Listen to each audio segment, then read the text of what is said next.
Chapter 741. Tap, tap, tap. The sound of high heels came from afar and echoed in the corridor of Phoebe's studio. A slim office lady appeared at the end of the corridor. Passing by the office area, the employees who came early saw her and quickly greeted her. "Good morning, Sister Shaowan. Sister Shaowan, you're back. Sister Shaowan, why are you so beautiful today?" Mo Shaowan couldn't be reserved anymore. She tapped her fingers and smiled brightly. "Look at you guys, you're all glib tongues. I haven't seen you for a few days on vacation, but your mouths are smeared with honey. Go to work. Sister Shaowan, you haven't started work yet. You're here too early." Mo Xiaojuan's secretary came over quickly and opened the office door for her with a smile. Hua Yi Brothers and Phoebe Studio were connected and managed by Mo Xiaowan. Although Yang Yi and Murphy were the leaders, these two guys didn't care about anything. Therefore, Mo Xiaowan had to be like Niu Meiling, in charge of the entire company's employees. However, Mo Xiaojuan's personality was very different from Niu Meiling's. She was more wild and like a boy, she hated evil and was more loyal. Therefore, she didn't treat her subordinates coldly and ruthlessly. Instead, she created the atmosphere of the company like a big family. This respect and closeness could sometimes coexist. "Is there any news about the company's artists today?" Mo Xiaowan took the tea from the secretary and asked casually. "Sister Shaowan, I was just about to tell you." The secretary pressed a few buttons on her phone and showed Mo Xiaowan a micro-broadcasting. "This morning, in the car, I looked at the micro-broadcasting and saw that some netizens were asking about it. I don't know if it's true." Mo Xiaowan looked at it carefully. When she saw the screenshot of the video, her face showed a surprised expression. It was indeed Yang Yi and Murphy. "Are there any more detailed reports?" Mo Xiaowan frowned.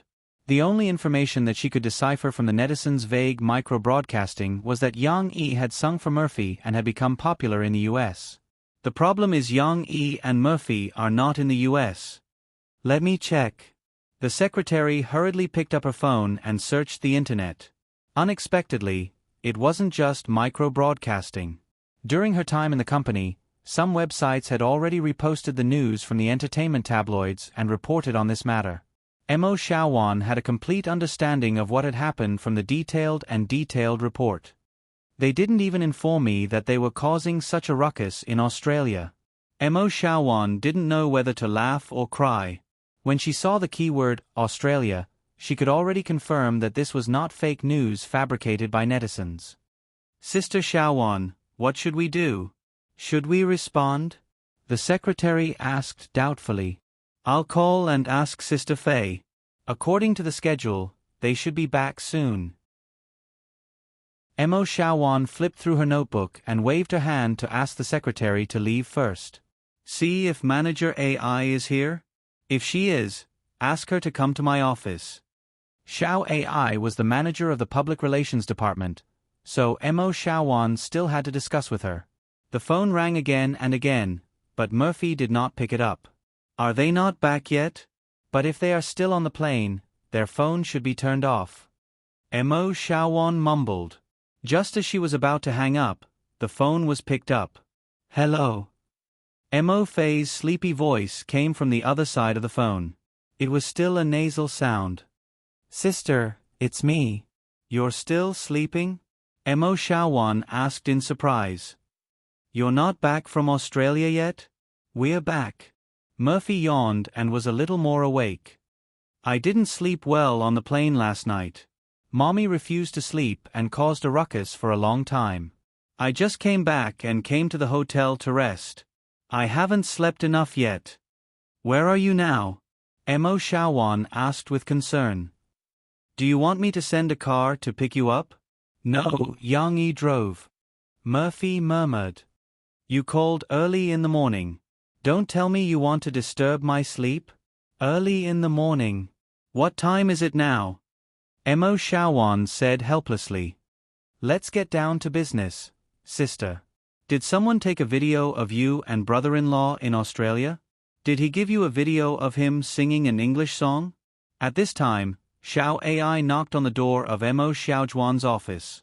She sat down in front of Mo Xiaojuan and saw that Mo Xiaojuan was explaining to Murphy about the influence of the video.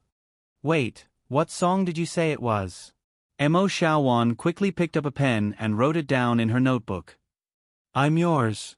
Well, okay, how are you going to deal with this? Xiao Ai saw Mo Xiaojuan's speechless expression. Okay, I'll deal with it. You go back to sleep.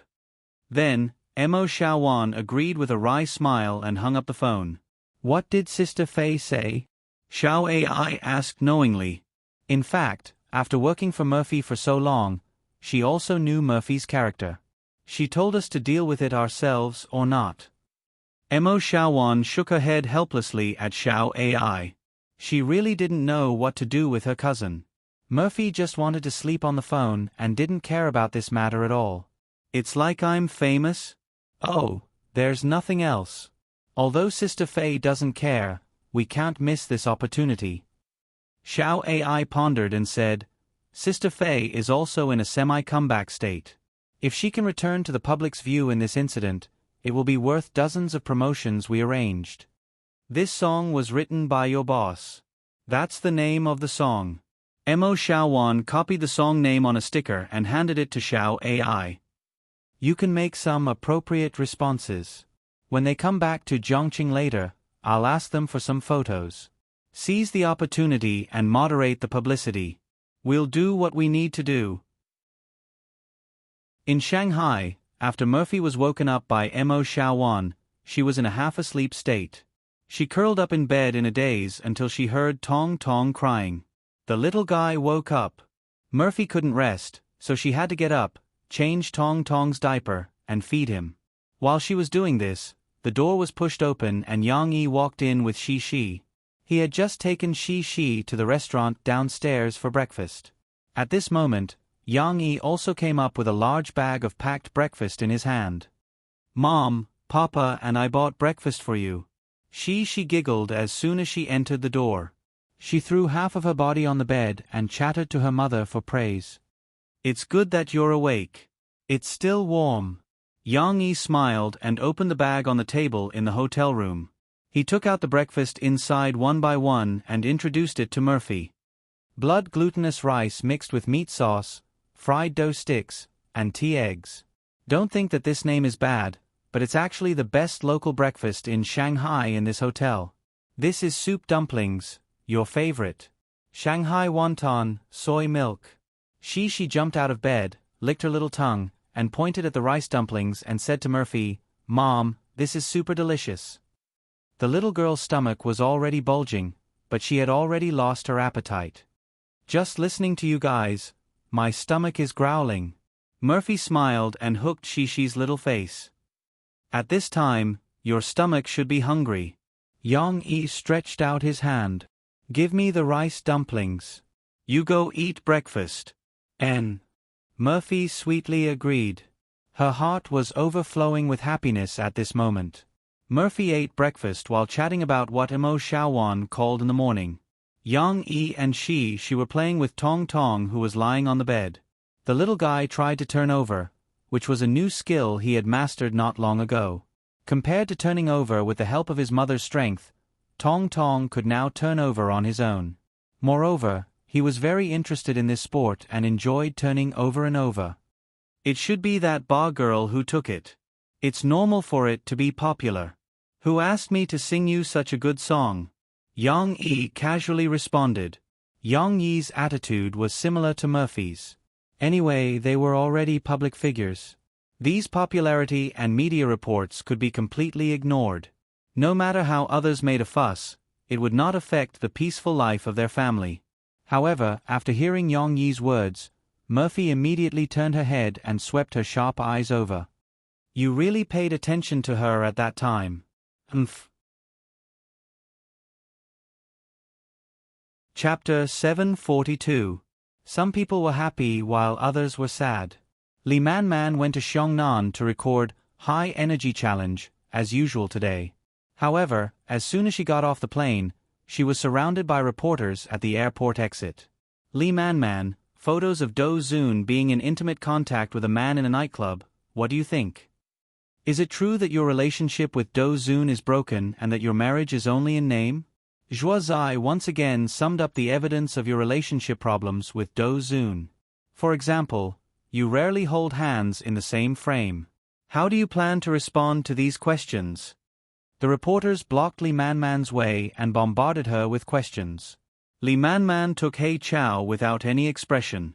Under the escort of her agent Yi Qi and several airport security guards, she got into the nanny van. Of course, in order to appear friendly, Yi Qi stayed and answered a few questions on behalf of Li Manman. Regarding this news, we have already made a response on micro-broadcasting. The rumor of Do Zoon and Manman's relationship problems is not true. He went to the nightclub as a normal social interaction. The so-called intimate photos were just a misunderstanding caused by the shooting angle. Moreover, everyone will think that it's ridiculous. Do Zoon is already married. How could he be in intimate contact with a man? Yi Qi said. Was Li Manman angry after seeing the photos? Did she quarrel with Do Zoon? The reporter asked. Husband and wife need to trust each other to go far. Man understands Do Zoon's character and is willing to believe him, so their relationship has always been good. Thank you for your concern. Yi Qi maintained her formal smile and nodded to the reporters. Then, she got into the nanny van and left. So annoying. After the van left, Li Manman angrily stomped her feet. The cold and aloof expression she maintained just now disappeared. Do Zoon, that fool, I told him to pay attention to his personal image after marriage. He even took photos when he went out to play. All right, Man, don't be angry. Isn't he just like that? The company also told him to pay attention in the future. Yi Qi comforted. The most annoying thing is this Zhuo Zai. Why does he target me every day? As a paparazzi, doesn't money work? Li Manman was annoyed. What this person wants is fame. You see, he frequently appears in front of the stage. I'm afraid this paparazzi's ambition is big. Yi Qi snorted. He probably wants to use you as an example to increase his popularity. Yi Qi inadvertently revealed LVU's secret, but it was useless to know LVU's purpose. She said helplessly, but the company has checked. This person is backed by a new internet media platform, micro-broadcasting. I don't know who is supporting him, so his style of doing things is different from other paparazzi. He would rather expose than ask for money. The company can't do anything to him. Good afternoon, Sister Man. Li Manman arrived at the shooting location of Xingyao. Along the way, many people greeted her. Li Manman was in a bad mood today, but as a celebrity, she still squeezed out a smile and reluctantly nodded to the other party. However, when she walked into the lounge, some of the staff started gossiping. Do you think it's really like what Zhuo Zai said, that Li Manman and Do Zoon are only a married couple on paper? When Li Manman was recording the program, she didn't see Do Zoon come to visit. It's possible. I feel that Zhuo Zai's revelations are more realistic, but they often show off their love on micro-broadcasting. Li Manman also sent the dishes she cooked for Do Zoon. Their show of love is very fake. It always gives people the feeling that they are showing off their love for the sake of showing off their love. You see, Yang Yi and Murphy are different. They don't show off their love on micro-broadcasting. At most, they share some interesting things about their children's daily lives, but they are often photographed by the media together. Hey, did you see the news this morning? Yang Yi and Murphy were photographed by passers-by playing in Australia. Yang Yi sang an English song for Murphy. This video also became popular abroad. They went to play again. You said that Murphy is not in a hurry to come back and go on more programs. Why is she playing every day? She married a good husband. If I had a multi-talented, considerate and gentle man like Yang Yi as my husband, I would be willing to die. Wishful thinking. The topic changed a little. But, listening to their conversation, an ordinary scriptwriter in the planning department suddenly asked, "What did you say Yang Yi and Murphy went to Australia to do?" "Oh, you can search the news later." You will definitely see it. They probably went to Australia for a holiday during the Qingming festival. During the trip, the gossipy companion excitedly told her about Yang Yi singing for Murphy. But the scriptwriter was in a trance and didn't listen. Yang Yi was the program designer of The Limit Challenge. A few days ago, Luo Jinting asked the planning department to study The Limit Challenge more, hoping to innovate and come up with new ideas. Everyone thought for a long time but couldn't think of a way to jump out of the framework of The Limit Challenge. But now, a few keywords suddenly connected in the scriptwriter's mind: travel, challenge, celebrity. It seemed that a new program idea was on the verge of appearing, but she still needed time to think carefully. Yang Yi and the others returned to Zhongqing in the afternoon. In the evening, Lan Xian, who had just returned from kindergarten, came to visit them. "Uncle Yang, is she home?" The little girl was very polite. She greeted Yang Yi sweetly at the entrance of the courtyard. "Yes. We just came back from Australia and bought some delicious food. We will bring it home for you later." Yang Yi was watering the flowers in the flower bed. He smiled as he opened the courtyard door. "Really? There's delicious food?" Hearing Yang Yi's words, Lan Xian was suddenly energized and said excitedly, "Xian air." She, who was playing on the balcony on the second floor, heard Lan Xian's voice. She leaned on the railing and looked down, shouting happily. She. Lan Xian looked up and shouted happily, She, you didn't go to kindergarten today. Chi and I missed you so much." He, I missed you too." She responded happily. "Lu Weisha didn't come to kindergarten either." Lan Xian said, "You and Lu Weisha didn't come. Why didn't Lu Weisha come?" "I don't know." Lan Xian shook her head in confusion. The two young ladies didn't think that it was strenuous to talk like this, so they just chatted loudly. After a while, Lan Xian remembered that Uncle Yang wanted to bring her snacks, so she couldn't wait to run to the living room. There were quite a lot of snacks bought from Australia because he wanted to bring some for Shi to share with the children in kindergarten. Now that Lan Xian was in a favorable position, she couldn't wait to tear open a bag of jerky. The long jerky was filled with saliva as she chewed on it. Looking at the way she smacked her lips, it was very tasty. I've sent you a letter. I sent letters to you, Lu Weisha, Chi, Chen Shiyun, and Zhao Yu. She came downstairs and couldn't wait to tell her friends. In front of delicious food, everything was fleeting clouds. Lan Xian took another bite and chewed in her mouth, then said slowly, "I didn't see your letter. I sent it yesterday. My papa said it would take many days to send it." She counted with her little fingers for a while, then giggled and said, "Oh, I don't know when it will arrive." Shi, you went to Australia with your parents. Was it fun?" Lan Xian asked curiously. "It was fun." She happily introduced it to her friends. "Papa and Mom and I saw a lot of fun things.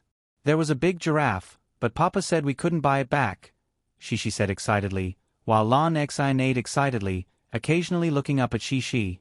Listening to stories? It was nothing more than a spice for her. Chapter 743.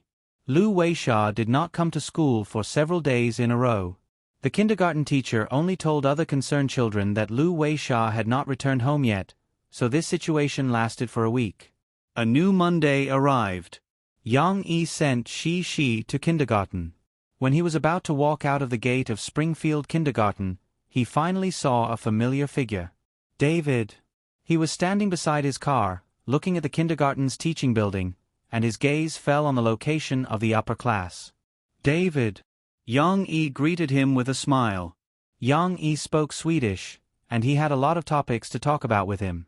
It could be said that Yang Yi was one of David's closest friends in China. When he saw Yang Yi, David was also very happy. The two of them exchanged greetings in Swedish on the side of the road. "You and Lu Weisha went back to Sweden for a long time. She missed you so much. She was talking to me last weekend. When will Lu Weisha come back? I can only tell her that she will be back soon." Yang Yi shrugged and said, "Now she should be very happy to see Lu Weisha." David shook his head with a wry smile and sighed. "I'm sorry, my friend. Although Lu Weisha is back, maybe you should go back tonight and comfort Shishi. Hey, this lovely little girl is Lu Weisha's best friend in China." In Yang Yi's surprised eyes, David told Yang Yi about the changes in his work and the subsequent arrangements for Lu Weisha's life and study. It turned out that they came back so late because David needed to go through some procedures at the Swedish headquarters of Wall Motors.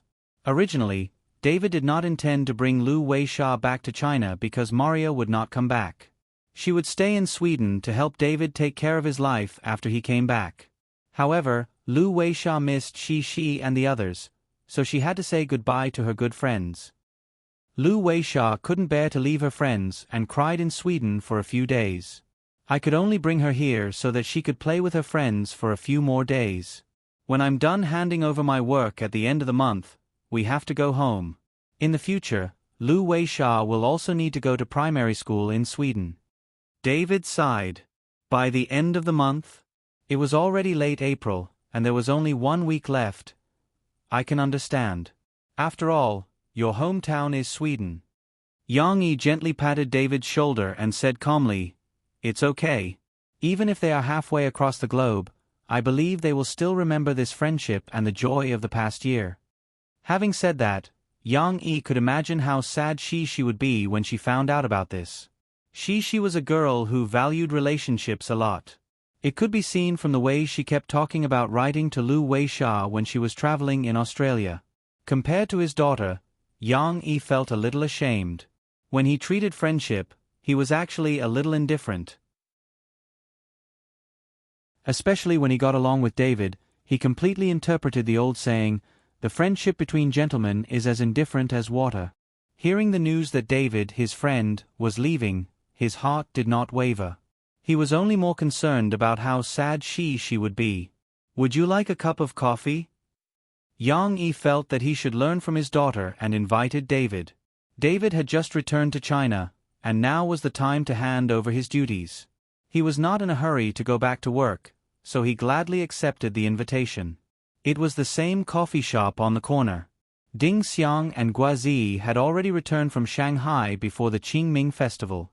Now, Ding Xiang was at the bar with Sugar Cube, taking care of the shop's business. "Which one of you can move aside for me?" Yang Yi shrugged and smiled. "I'll make a cup of coffee for David." The space in the bar was limited. It was okay for 2 people, but it would be very crowded with 3 people. Ding Xiang was the one who was familiar with Yang Yi's habits. She took out Yang Yi's treasured coffee beans from the counter, then walked out with a smile. Sugar Cube was also quite clever. She quickly wiped the table with a rag and helped take out the coffee grinder, saying, "Boss, I'll help you." It did not take long to grind 2 cups of coffee.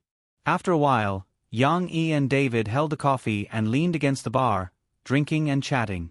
Sugar Cube watched for a while, then went to Ding Xiang and whispered to her, "Sister Ding Xiang, what is the boss talking about with that foreigner? It doesn't sound like English." "That's David, a Swedish. Brother Yang should be speaking Swedish with him." Ding Xiang looked up and smiled. "The boss can speak Swedish?" Sugar Cube clicked her tongue. "Didn't the news say that the boss sang English songs a few days ago? How does he know so many things? That's why he's the boss." Ding Xiang smiled and pinched Sugar Cube's face. She said, "Stop gossiping and work hard. One day, you'll be as good as the boss." At first, Yang Yi only talked about coffee with David. As they chatted, David, who was a little sentimental, sighed with emotion. "Although most of the coffee shops in China sell terrible coffee, it's different here. Moreover, I can drink the best coffee here. In fact, many things are the same. When I first came to China, I felt that I couldn't adapt to everything. But gradually, I found that I liked the life in China. Just as I got used to it, I had to leave again." Yang Yi smiled slightly. "That's right. China is a magical country. It has rich and beautiful scenery, more than 5,000 years of culture, and strong, tolerant, and friendly Chinese people. The more you understand it, the easier it will be for you to like it. My friend, there's one thing you missed out. David laughed. It's very safe in China. Did you know? My bicycle was once stolen. 2 days later, the police helped me find it. I found it hard to believe. Yang Yi was speechless. In fact, he wanted to tell David, "That's because you're a foreigner." David was in high spirits. He continued, "It's different in Sweden. We took in a lot of refugees from war-torn countries. Although we saved their lives out of kindness, it's difficult to mix different cultures. It often causes social conflicts. Moreover, guns are controlled in China, but not in Sweden. To be honest, when I go back to Sweden, I want to send Lu Weisha to a proper school, but I'm still worried about the safety of my family when I pass through some mixed neighborhoods." David paused and said, "In China, I'm not worried about these problems. Some of my employees' children are studying, and they let their children go home on their own." Yang Yi could see David's anxiety about the country he was usually proud of. He could not help but fall silent. This situation was the same in Europe. Under the influence of refugees, the environment abroad was not as good as before. It was not like what many people who worshipped foreign things thought, that the moon was round abroad. In contrast, the public security in China was much better. Of course, in terms of social welfare, who was good and who was bad, it was a matter of opinion. But home is home after all. It's the place you dream of, isn't it?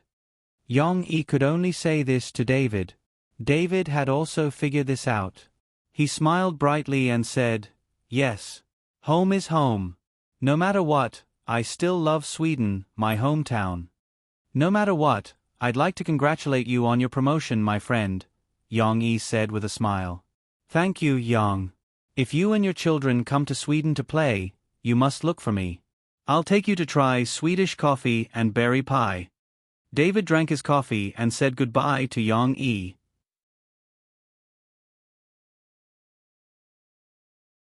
Chapter 744. 2 flowers bloomed, one on each side. Shi, who didn't know what was going on, quickly spotted Lu Weisha, who was surrounded by Chen Shiyun and Nan Zhaoyu. Of course, Shi was so happy that she didn't notice the melancholy on Lu Weisha's face. "Lu Weisha, you're back." The little girl ran over in surprise, pulled Lu Weisha's hand and said, Shi. Lu Weisha saw Shi and seemed even sadder, her eyes turning red. Shi, Lu Weisha doesn't seem happy. Chen Shiyun said loudly to Shi as if she was making a report, "Hey, quickly ask her why she's unhappy. It's really worrying people to death." Chen Shiyun didn't know where she learned the word worrying people to death, but she liked to use it recently. Nan Zhaoyu scratched his head and muttered, "I also don't know why Lu Weisha is unhappy. We didn't bully her." Shi was also very confused. She pulled Lu Weisha's hand and asked, "Lu Weisha, why aren't you saying anything? Did someone bully you? I can help you tell the teacher." Chen Shiyun puffed out her chest and righteously snatched Lan Xian's line. "Who asked Lan Xian not to arrive yet?" His friends chimed in one after another. Although it was a bit noisy, their deep concern was still revealed. This made Lu Weisha even sadder. She didn't know how to tell her friends this bad news. Fortunately, Teacher Mu came over to help Lu Weisha out. After a while, when all the children arrived, she held Lu Weisha's hand and helped Lu Weisha announce the news. Before this Friday, Lu Weisha will continue to attend classes with everyone. Thank you, Lu Weisha. You've brought us a lot of happiness this year. You've also warmly helped the other children learn to speak English. We will definitely not forget our friendship with you. Children, right? Teacher Mu asked gently. Wang Shijuan, who liked to be in the limelight, and a few children who were used to answering the teacher's questions responded, yes. There were also many children who were in a daze, such as Shi. It was unknown if she was still unable to accept this fact or if she really did not understand. She looked at Mr. Mu in confusion, not knowing what to do. On the other hand, Nan Zhaoyu was more honest. He said, Teacher. Zhaoyu, what's wrong? Mr. Mu looked over. Nan Xiaoyu asked in his hoarse voice. Lu Weisha went back to her home abroad. Does that mean we won't be able to see Lu Weisha again? Why are you so smart? Why do you have to say it out loud? Lu Weisha's mouth twitched, and large drops of tears slid down her freckled face. Yang Luoqi and Lan Xian, the two easily emotional girls, could not help but start sobbing when they saw Lu Weisha's sad appearance. Lan Xian cried and shouted, I don't want Lu Weisha to go home. At this time Mr. Mu, who saw that the situation was not good, hurriedly said, It's not like that. Although Lu Weisha is going back to her home abroad, you'll still have a chance to meet in the future because you're good friends. Lu Weisha, when you go back, you'll also remember these friends who played with you, right? Mr. Mu asked kindly as he squatted down and wiped Lu Weisha's tears with a tissue. I miss you all. Lu Weisha nodded, choking with sobs. After nearly a year, Lu Weisha's Chinese had really improved by leaps and bounds. Although there were still some shortcomings in grammar, at least there were no problems with her accent. In the future, if you have the chance, you must come back to China and see these friends, okay? Mr. Mu smiled. Okay. Lu Weisha was still shedding tears. Hey, what's there to cry about? Chen Shiyun said casually, I'm going to Lu Weisha's home to play in the future. I haven't been to Lu Weisha's home yet. Obviously, Chen Shiyun did not understand the teacher's meaning. However, Lan Xian's fighting spirit was inexplicably aroused. She sniffed and shouted, I also want to go to Lu Weisha's home. I'll ask my mother to take me abroad to play. I can go to Lu Weisha's home. I want to go first. Chen Shiyun was not convinced. I want to go first. I want to go first. I want to go first. I want to say it first. The two little girls had forgotten their sadness and started to quarrel. Mr. Mu did not know whether to laugh or cry. However, Mr. Mu did not interfere with them because the two little girls' quarrel had diluted some of the sadness of parting. It's okay, you're still in class with everyone this week. Mr. Mu caressed Lu Weisha, who was still crying, and said softly, Let's not think so far ahead. Let's spend this week happily, okay? Lu Weisha did not respond, or perhaps she did not understand. Mr. Mu looked around and found that she was not crying. She also knew that she and Lu Weisha had the best relationship, so she brought Lu Weisha to she and let the two girls hold hands. She, I know you're the most sensible. Now, I'll give you a task, okay? Mr. Mu squatted down and said softly.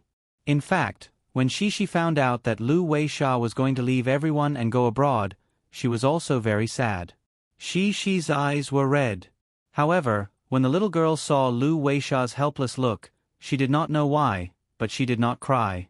Perhaps it was because this scene was familiar. When Lu Weisha first arrived, wasn't she also at a loss in the crowd? Lu Weisha is very sad now. You're her good friend, so spend more time with Lu Weisha. We'll make her happy. We'll let her have a happy last week in China, and she'll always remember you as her good friends, okay? Mr. Mu's voice brought she back to her senses. Mr. Mu's trusting eyes gave she a wonderful sense of responsibility. The little girl nodded her head obediently. She, I want to go home, but I don't want to leave you guys.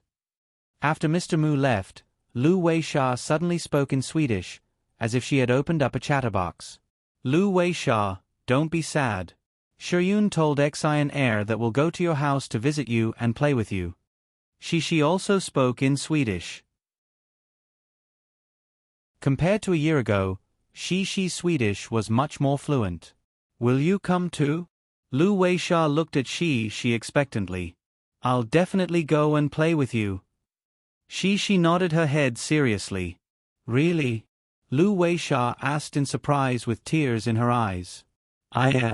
You guys are speaking Swedish again. We can't understand it. Can you speak in Mandarin? Chen Shiyun came over. Her voice was a little funny, and she spoke in Mandarin with a lot of emphasis. I'm telling Lu Weisha that I'll also go to Lu Weisha's house with my papa. She wasn't as carefree as Chen Shiyun. The little girl's mood was still a little heavy, so her tone was very serious. Xian and I will go too. Chi-Chi, will you go too? Chen Shiyun asked. Young Luoqi wasn't very assertive. The little girl rubbed her teary eyes and whispered, I want to ask my father. I want to ask too. Nan Xiaoyu interrupted. No need to ask. I have pocket money. I can go by myself. Chen Shiyun had 2 yuan of pocket money in her pocket.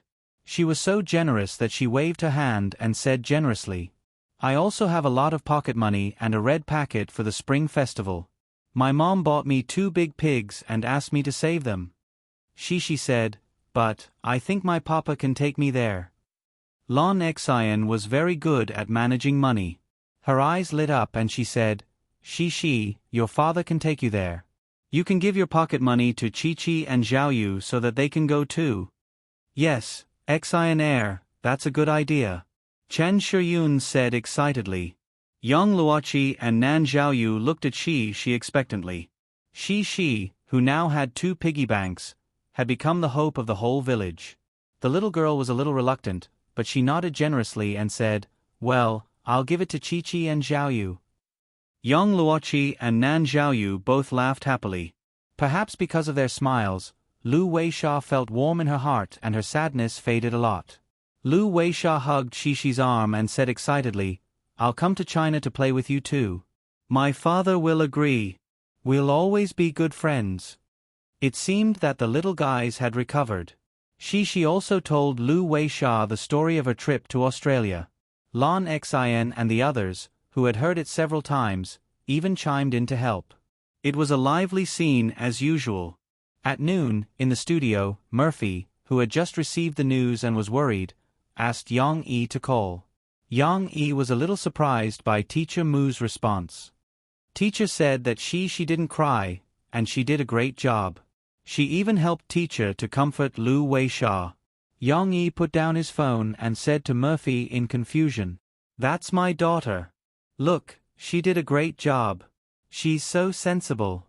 Murphy said proudly. No, I think something's wrong. According to Shi's character, it's impossible for her not to feel sad. Yang Yi spent the most time with his daughter, so he knew Shi better than Murphy. What's wrong? Do you have to be satisfied when your daughter cries? Murphy was a little puzzled and said with a smile. Don't worry, maybe she has grown up. Yang Yi didn't understand the situation until he received Shi in the evening.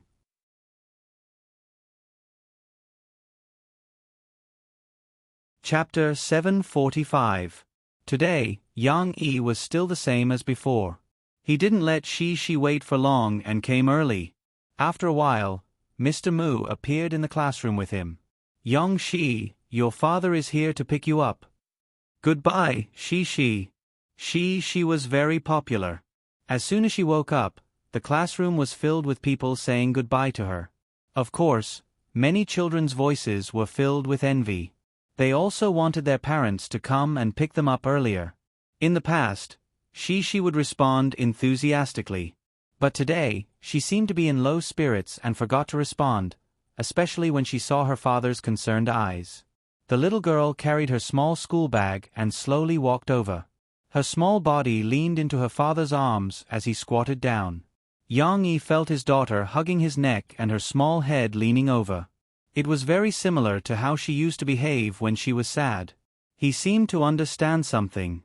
Yang Yi carried Shi and gently patted his daughter's soft hair as he said softly, Say goodbye to the teachers and students. Shi was still very obedient. After her father reminded her, she waved to her friends as usual and said goodbye to them tomorrow. However, Yang Yi could still see that she was in low spirits. After coming out of the classroom and walking down the stairs, Yang Yi asked, What's wrong? Why are you suddenly sad? In her father's warm embrace, she finally shed tears. As if she was afraid that others would find out, the little girl lowered her head and leaned on her father's shoulder, sobbing softly. This was actually what Yang Yi had expected, although he didn't want to see Shi cry. Don't cry, don't cry. Yang Yi gently patted Shi's back and comforted her softly. Is it because of Lu Weisha? She pursed her lips and nodded as tears fell. She took the opportunity to shrink her head into her father's broad chest. Didn't you do very well today? Miss Mu also said that you helped her comfort Lu Weisha. You did a great job. When Mom heard about it, she was very proud of you. Why are you sad now? Yang Yi asked. She sobbed for a while before she said, But I don't want Lu Weisha to leave. Lu Weisha wants to go back to her hometown because her parents are going back. She can't be left alone in China, right? Yang Yi explained. Her words did not have any effect. She was still very sad. Yang Yi carried she out of the kindergarten and back to the car. The little girl cried in her father's arms for a while, venting out a lot of the sadness that had accumulated for the day. Of course, it was still difficult to let go of it. Come, tell Dad. How did you help your teacher comfort Lu Weisha today? Yang Yi wanted to pick something happy to talk about. Mom and Dad are very proud of you for being so sensible. When she heard her father's words, she seemed to be even more wronged. The little girl sat in the car and grabbed the hem of her clothes. She pursed her lips and said tearfully, Lu Weisha first, cried first. I want her. Don't cry. Lu Weisha is very pitiful. Although he did not know where the pity came from, Yang Yi could still feel she's pure and kind heart. So you didn't cry because you wanted to comfort Lu Weisha? Yang Yi asked. He was not in a hurry to start the car and go home. Instead, he wanted to coax his daughter first. Yes. The little girl pouted her lips that were red from crying and nodded seriously. Perhaps she did not feel it before, but now that she was talking about it with her father, she seemed to have suffered a lot. Yang Yi looked at his daughter's sensible appearance, and his heart almost melted. His heart ached as he hugged she and kissed her tear-stained little face. After a while he said, It's okay. You did very well. With Dad here, you can vent whatever sadness you have in your heart. Of course, she still had some sad things in her heart. The little girl sniffled, grabbed her father's hand that was wiping her face, and said pitifully, I even gave my little pig to Chi and to Xiaoyu, because Exen said that they could also give it to them, and they could also play with Lu Weisha. What? Yang Yi was confused when he heard this. The little girl did not cry as hard as before, but she was still sobbing. Therefore, after sobbing for a while, Yang Yi finally understood the gist of it. You mean, Chen Shiyun said that she wanted to use her pocket money to visit Lu Weisha. Yang Yi did not know whether to laugh or cry at these children's brain circuits. Then, Xin Air suggested that you generously give your 2 piggy banks to Chi and Xiaoyu, right? The little girl's face was full of reluctance. Her little body twisted in her father's arms sadly and said, I don't want to give my piglet to them. But Chi and Xiaoyu can't go to Lu Weisha's house to play. Yang Yi was really moved by his daughter this time. Although these little guys' logic was ridiculous, their innocence was reflected in the absurdity. Especially she, the pocket money in her piggy bank might not even be enough to buy a plane ticket. Because a large amount of she's pocket money had been cheated by Murphy, who helped her open an account and save it. The piggy bank was full of loose money. But for her good friend, she was willing to give away the piggy bank that she had saved for more than a year. Yang Yi did not know what to say. Whether the little girl was silly or too naive, Yang Yi would rather she keep this sincerity, kindness, and enthusiasm for longer. This was something that was worthy of Yang Yi's protection. This shows that you love everyone very much. Yang Yi said softly, because you have a good relationship, you are willing to do things for each other, don't you think so? But Lu Weisha wants to go home. Papa, I won't be able to see Lu Weisha in the future, right? The little girl was still entangled in this problem. I don't like this. It's not that you won't be able to see her, but you may not be able to see her often in the future. Yang Yi pointed to his heart and said softly, But what does it matter? As long as you are still good friends, you will be happy to see each other again after a long time. Really? The little girl had already made a concession in her heart. Really? It's like you took a few months off during the summer and winter holidays.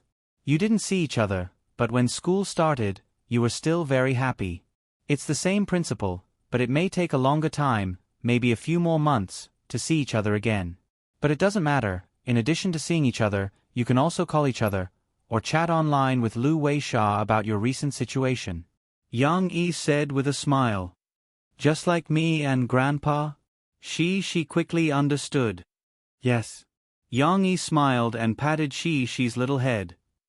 But, Papa, will you take me to Lu Weisha's house to play? The little girl finally stopped crying after her father coaxed her for a long time, but she still asked nervously. She had not yet asked her father this question. Of course I will. Yang Yi said with a smile. Dad promises you that next summer, when Mom and Dad are free, we will take you to Lu Weisha to play.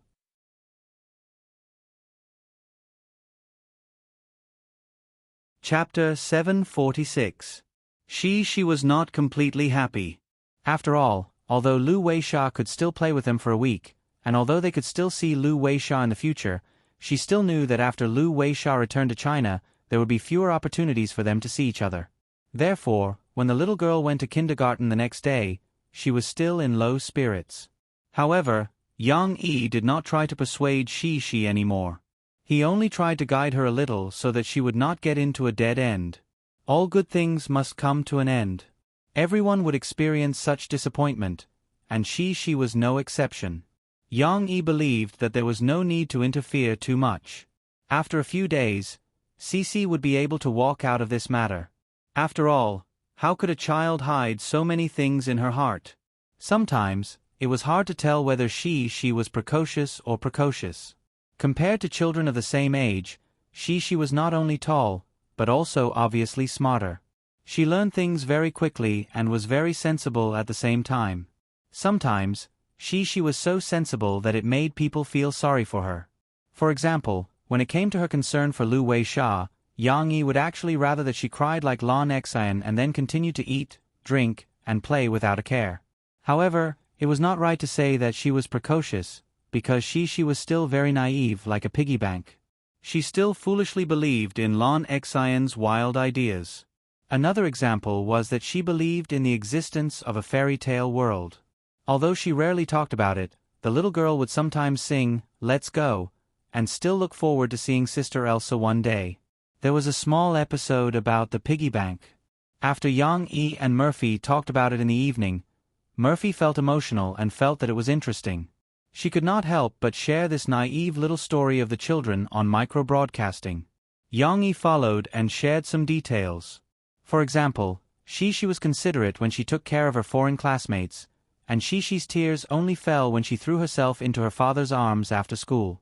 Even though there were only a few words, Yang Yi's writing style always gave people a feeling of immersion. Just look at the comments below the micro-broadcast and you'll know.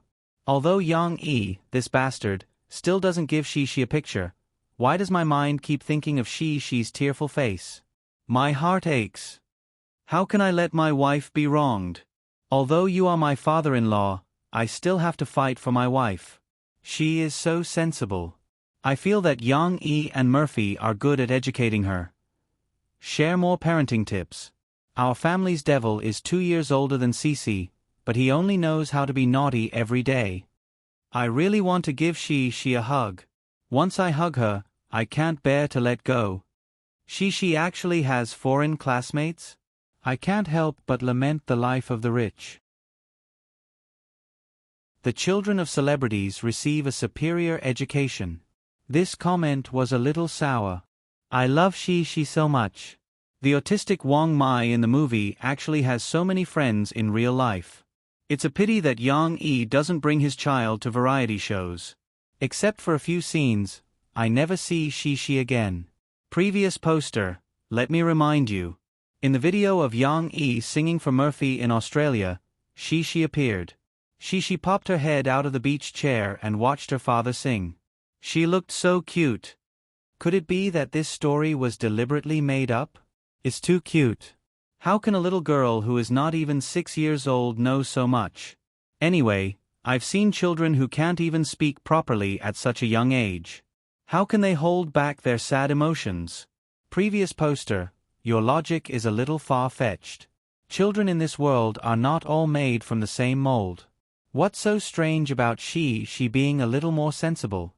In my poor hometown, some children from poor families start cooking and washing clothes at the age of 6. They take care of their younger siblings like adults. They know more than she. It's possible that a certain celebrity made up a story to gain fame. But Young-E and Murphy? Forget it. The two of them are famous for keeping a low profile. After she acted in the movie, she didn't accept a single interview. How many variety shows have invited she? What happened in the end? 2 months after the movie was released, there was not a single show. Although there were still some voices of doubt, it couldn't hide the fact that most fans liked she from the bottom of their hearts. And this daily routine gave the netizens a new understanding of she. It also made them like she and pity this sensible little girl. It had been almost a week since Young-E sang an English song and became popular. However, the domestic media was still reporting the reactions of the foreign media. It was as if Young-E's recognition by the foreign media was a feat that brought glory to the country. Of course, the foreign media's reports made them feel proud. Long before the domestic media started to report, there were already overseas students who revealed Young-E's identity to the foreign media. Later, Mo Xiaowan confirmed the news on behalf of Young-E. The domestic reporters also quickly spread the name of the song overseas. Although it didn't cause a sensation in the whole of America, some American media's entertainment section still reported this news. It turned out that Bruno Levin's judgment was right. This Asian man was not only a professional singer, but he was also a very famous singer-songwriter. He had tens of millions of fans in China. The Americans were a little surprised. Tens of millions? To the sparsely populated Americans, this was a huge number. Just 2 days ago, a media outlet accidentally received a piece of news that no one else had noticed. Through their report, the Americans found out that the original novel of the TV series Prison Break, which they were crazy about this year, was actually written by this man. This news was confirmed by the director of Prison Break, Paulton Yee. Oh my God, is this person a god?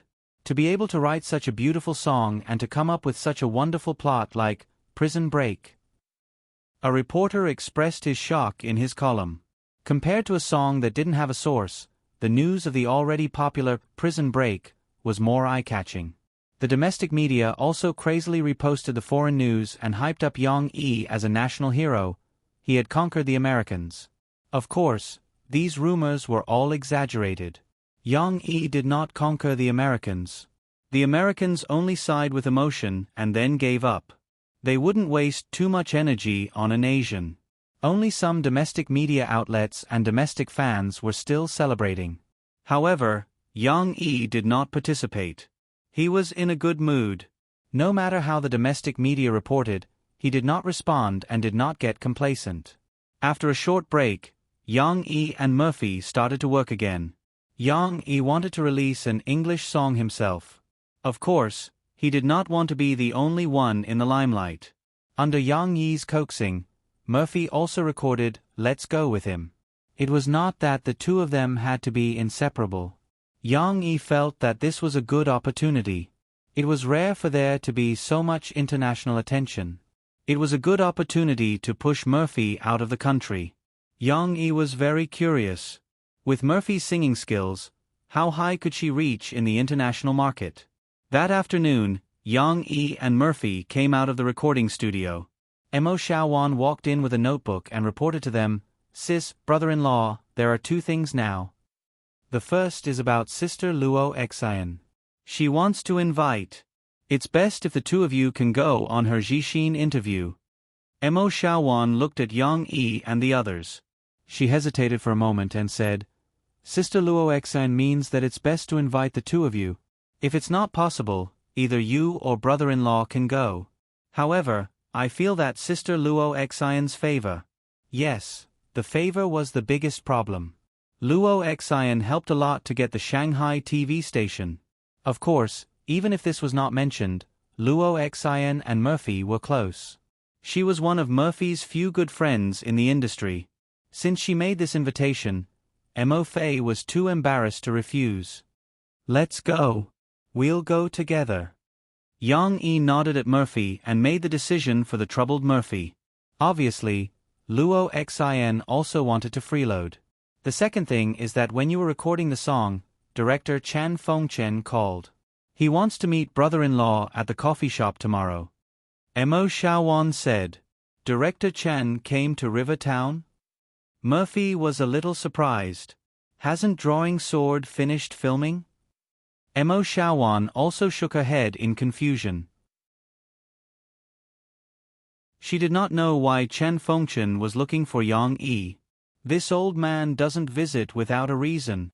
Yang Yi smiled and said, I'm afraid he's looking for me for something. Was it day-night journey? Or relieving grocery store? Yang Yi was too lazy to guess. He would know when he saw Chen Fengchen tomorrow.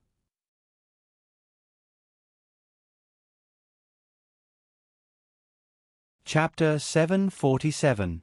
Chen Fengchen was already very familiar with Rivertown, especially in the past 2 years. 2 big-budget TV series were filmed in the Jiangnan military region of Rivertown. Chen Fengchen even joked that he was almost half a Rivertown citizen in a CCTV interview program. Therefore, after the old master dealt with some reporters who caught him at the airport, he took a taxi alone to the Media University of Rivertown in Tingshan District. It was drizzling in Rivertown today, especially in Tingshan District. The Tingshan District was backed by the humid Tingshan District, so the rain was even more plentiful. The drizzle had been falling since dawn and hadn't stopped, dyeing the banks of the Grand Canal into the color of ink. Chen Fengchen got out of the taxi. He didn't need an umbrella. He was wearing a jazz hat and a windbreaker, so he wasn't afraid of the drizzle. However, the puddles on the road were a little troublesome, so the old master had to quicken his pace. Ring ring. Just like more than a year ago, Chen Fengchen pushed open the door of the coffee shop at the corner of the street. The wind chime at the door rang clearly, and at the same time, the warm atmosphere in the coffee shop and the faint folk song were pushed to Chen Fengchen. Time never came back, only leaving the bleak years behind. Ideals obliterate feelings, I just want to leave. On the small stage in the middle of the coffee shop, 2 boys were playing the guitar and singing affectionately. Note 1. The beautiful melody of the folk song and the slightly sad and hoarse singing made the coffee shop seem to be plated with a layer of golden age, intoxicating people. The customers in the coffee shop were also listening quietly. They didn't even care about the disturbance caused by the wind chime when Chen Fengchen arrived. At the bar counter, Sugar Cube was looking at Miao Chuan with infatuation. Although Lu Xiaoshu was the lead singer, Miao Chuan's introverted and melancholic aura was like a prince in a purple robe, with a unique charm. Ding Xiang reacted in time. She stretched out her finger and poked Sugar Cube. Only then did Sugar Cube run out of the bar counter in a panic and greet Chen Fengchen. Hello, teacher, hello, what would you like to drink? Seeing Chen Fengchen, Sugar Cube was a little hesitant. She thought that Jiang Chuan's teacher had come, so she greeted him nervously. Let's not talk about what to drink first. I came to the coffee shop to look for Yang Yi. Chen Fengchen smiled at Fong Tang. Unexpectedly, Yang Yi's coffee shop also changed. Not only did the decorations change, but there were also 2 more waitresses. More than a year ago, when Chen Fengchen came over, he saw that Yang Yi was still fighting alone. Of course, this was understandable. After all, Yang Yi's identity had changed a lot. Ah, are you looking for our boss? Fong Tang exclaimed in a low voice. She hesitated for a moment before asking Ding Xiang for help. However, the 2 of them were no longer needed. Yang Yi, who was sitting in a quiet private booth, had sharp ears. When he heard the commotion, he took the initiative to welcome him. He shook hands with Chen Fengchen and said with a smile, Director Chen, if there's anything you need, you can just give me a call.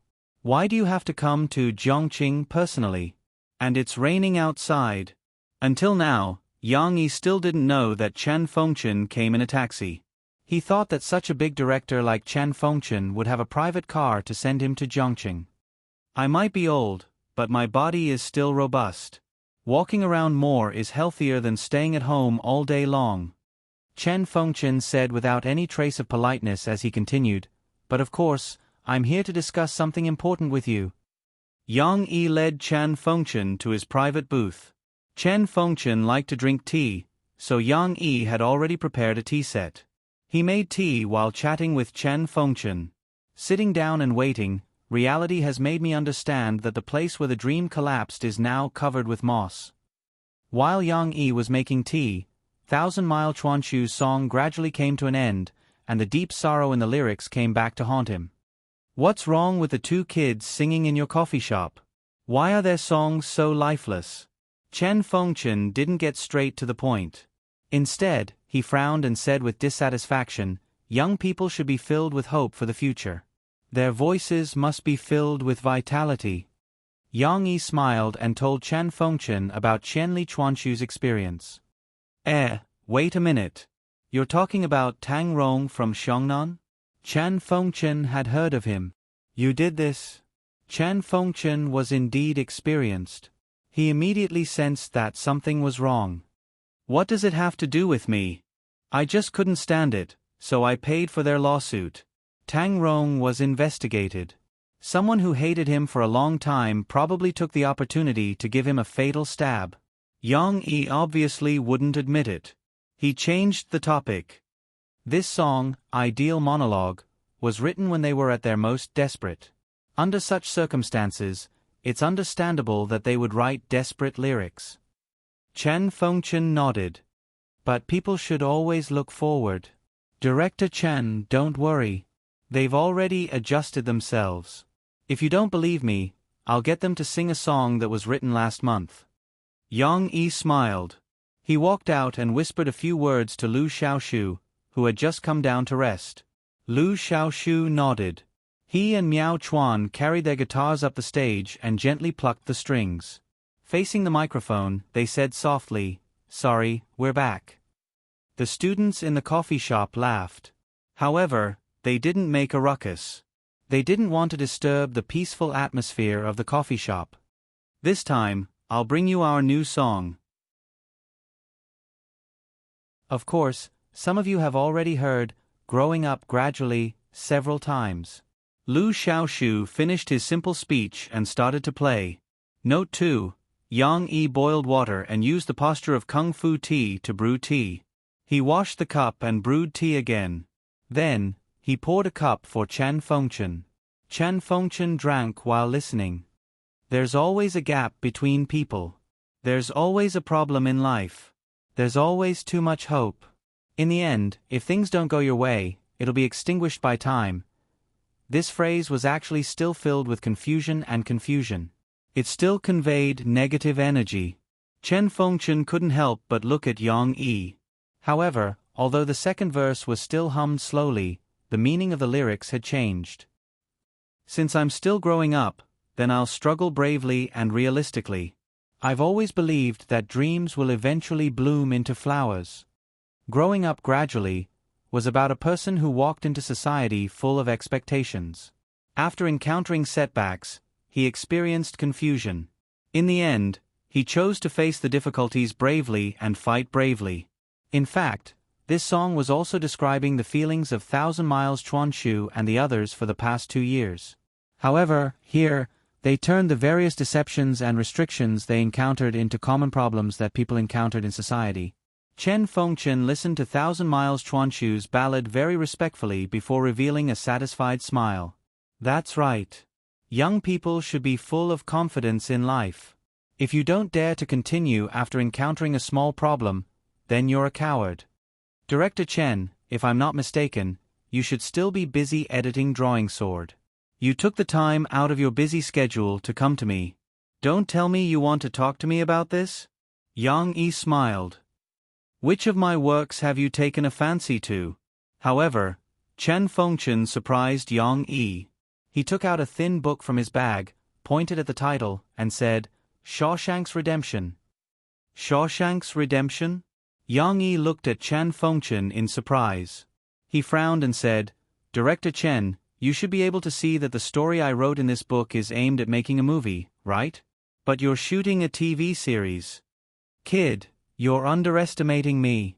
If I can shoot a TV series, why can't I make a movie? Chen Fengchen said angrily. Yang Yi smiled apologetically, but said in a neither servile nor overbearing manner, Director Chen, that's not what I meant, but you haven't made a movie before, have you? You're a famous TV series director, but there's still a difference between directing a TV series and a movie. You see, it was not a problem for a director who had directed a movie to make a TV series, but it was difficult to estimate the effect of a TV series director making a movie. Yang Yi did not want to use such a classic movie for Chen Fengchen to practice. Chen Fengchen looked at Yang Yi angrily for a while, but suddenly smiled and said with a little pride, To tell you the truth, when I was young, I also made a movie, although it was only a few decades ago. However, this old man won't argue with you. Besides, who told you that I'm going to make a movie based on this book as a director?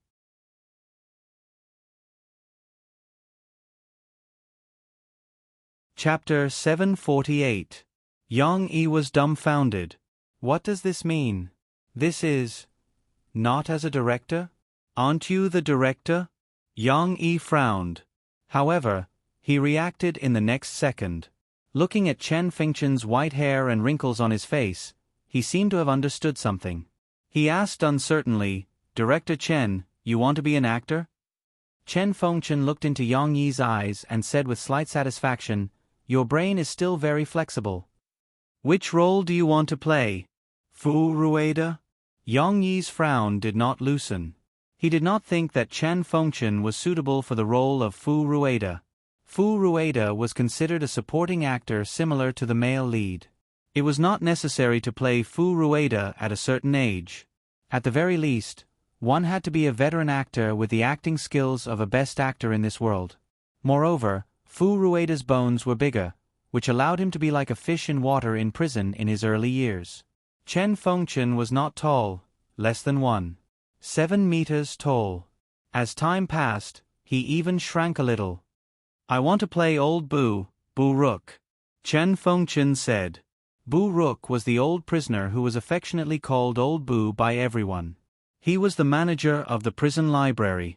This role was also quite outstanding, especially the inner torment before and after he was released from prison, as well as the final one-man show, which would leave a deep impression on the audience. Chen Fengchen was still not satisfied with sitting down. He pulled his chair back and stood up. His back was slightly hunched, making him look even more humble.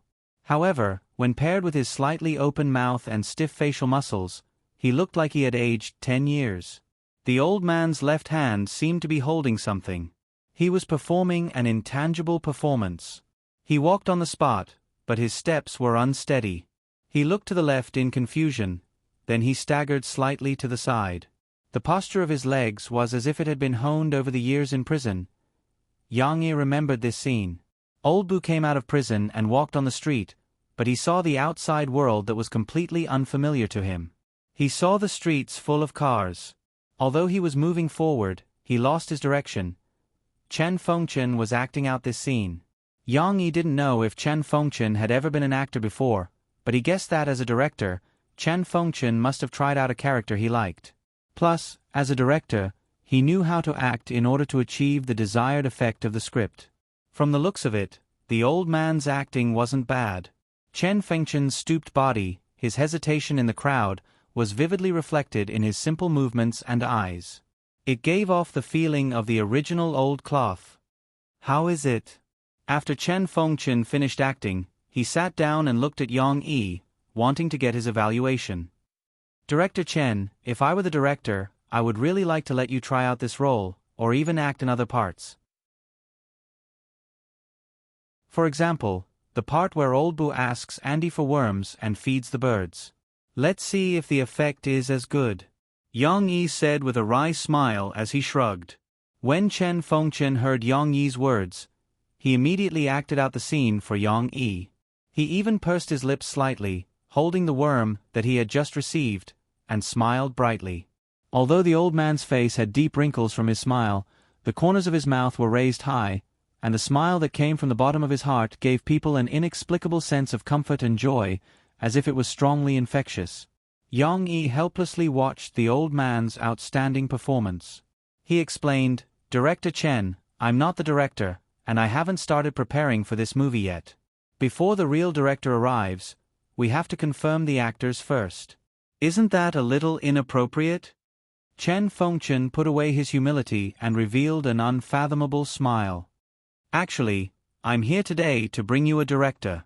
You think I'm not suitable, then? Wu Yan, what do you think?" Yang Yi was no longer a newbie in the entertainment industry. Wu Yan was a national treasure director in China.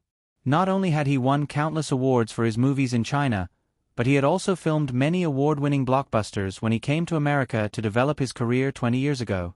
He was a director who was good at using the language of the camera and rich colors to deal with delicate emotional relationships. He could also film artistic effects in commercial films. This was also the reason why his movies often won awards. Yang Yi thought about the movies that Wu Yan had filmed, and he could basically come to a conclusion. The Shawshank Redemption was the most suitable movie for director Wu to film. "You know director Wu Yan?" Yang Yi asked in surprise. Of course, he knew that he was being silly when he asked this question without thinking. "Xiao Yang, don't underestimate the name Chen Fengchen." Chen Fengchen said unhappily. "In front of me, Wu Yan still has to respectfully call me teacher. Do you understand?" Chen Fengchen's age and seniority were both higher than Wu Yan's.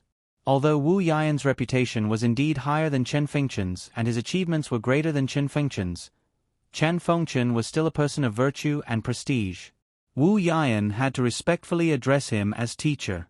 "Director Wu Yan is willing to film my movie?" Yang Yi asked. "Are you tempted?"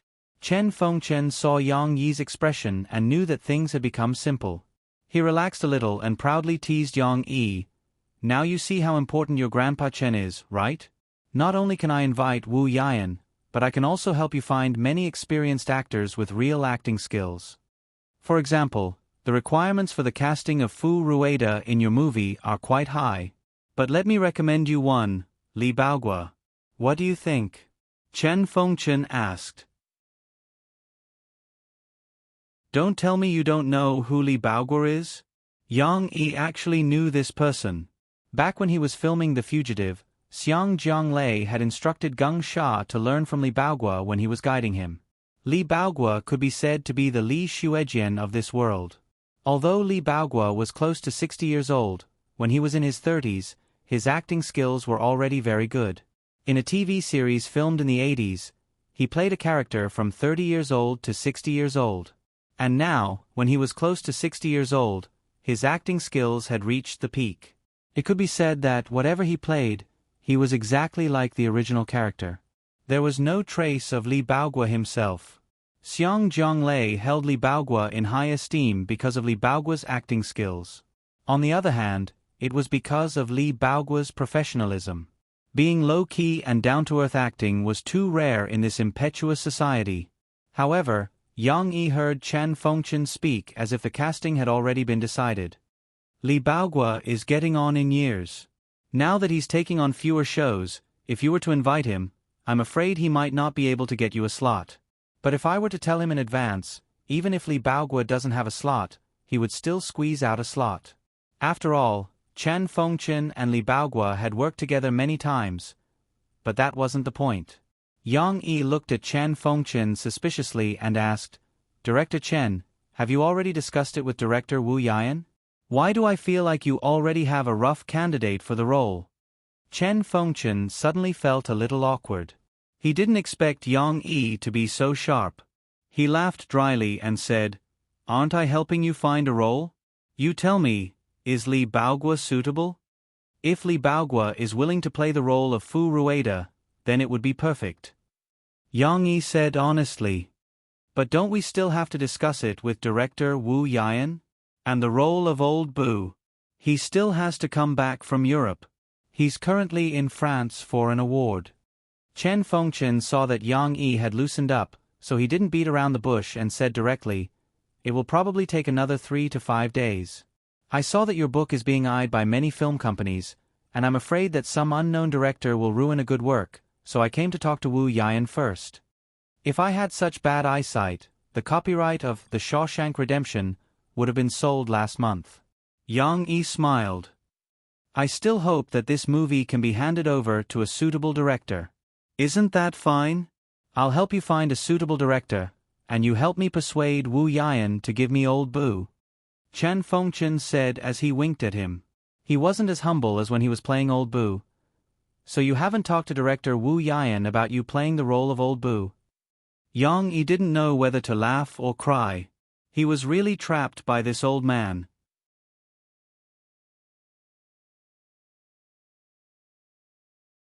Chapter 749.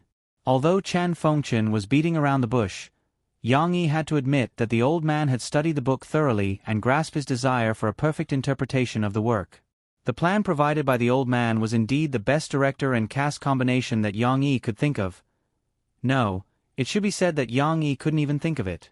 Without Chen Fengchen's strong connections and background in the entertainment industry, Yang Yi wouldn't have been able to gather a group of veteran actors to make a movie. Chen Fengchen didn't direct the blockbuster work himself, but was so enthusiastic about being Wu Yian's lobbyist. Obviously, he loved the book very much and had deep feelings for the character of Old Boo. Of course, this had to wait for director Wu Yian to come back from France to discuss further. However, Yang Yi also had the same intention. For this kind of instant agreement, it was estimated that only the details of the contract were left. At Springfield Kindergarten, the children were still playing around as usual. Lu Weisha was also smiling brightly as she squeezed in the middle of her friends, as if they had all forgotten about tomorrow's separation. But this was also good. Since they were going to separate, it was better to play happily than to be gloomy all day. Moreover, the happier they were, the better the memories left behind. During lunch, the little girls were still circling Shi, eagerly waiting for Shi to take out the food that her father made. Of course, Nan Zhaoyu was also holding his bowl, licking his lips and whispering, "What delicious food did Uncle Yang Yi make today?" After she opened the lunchbox, the dazzling and fragrant dishes made them all mesmerized. This is steamed pork ribs, this is sour, sweet, and super delicious fried meat with pineapple, this is scrambled eggs with tomatoes, and there are green vegetables. My papa said that we should eat more vegetables. Cici happily introduced the vegetables to her friends. This was her favorite part every day, just like Grandma Wang selling melons and praising herself. The little girl's memory was very good. She could remember what her father said when he packed the food for her. When she repeated it to her friends, she could also recite most of the content. At this moment, the expectant and admiring gazes of her friends gave Shi a great sense of satisfaction. I want to eat pineapple fried meat. Uncle Yang Yi's pineapple fried meat is the best. Lan Xian bit her small spoon and couldn't wait to cry out. I want to eat too. Lu Weisha also smiled happily. Looking at their smiling faces, it was as if endless mountain flowers were blooming brilliantly. She also quietly forgot the fact that Lu Weisha would rarely eat such delicious Chinese food in the future. However, among the children, there was one who behaved very strangely.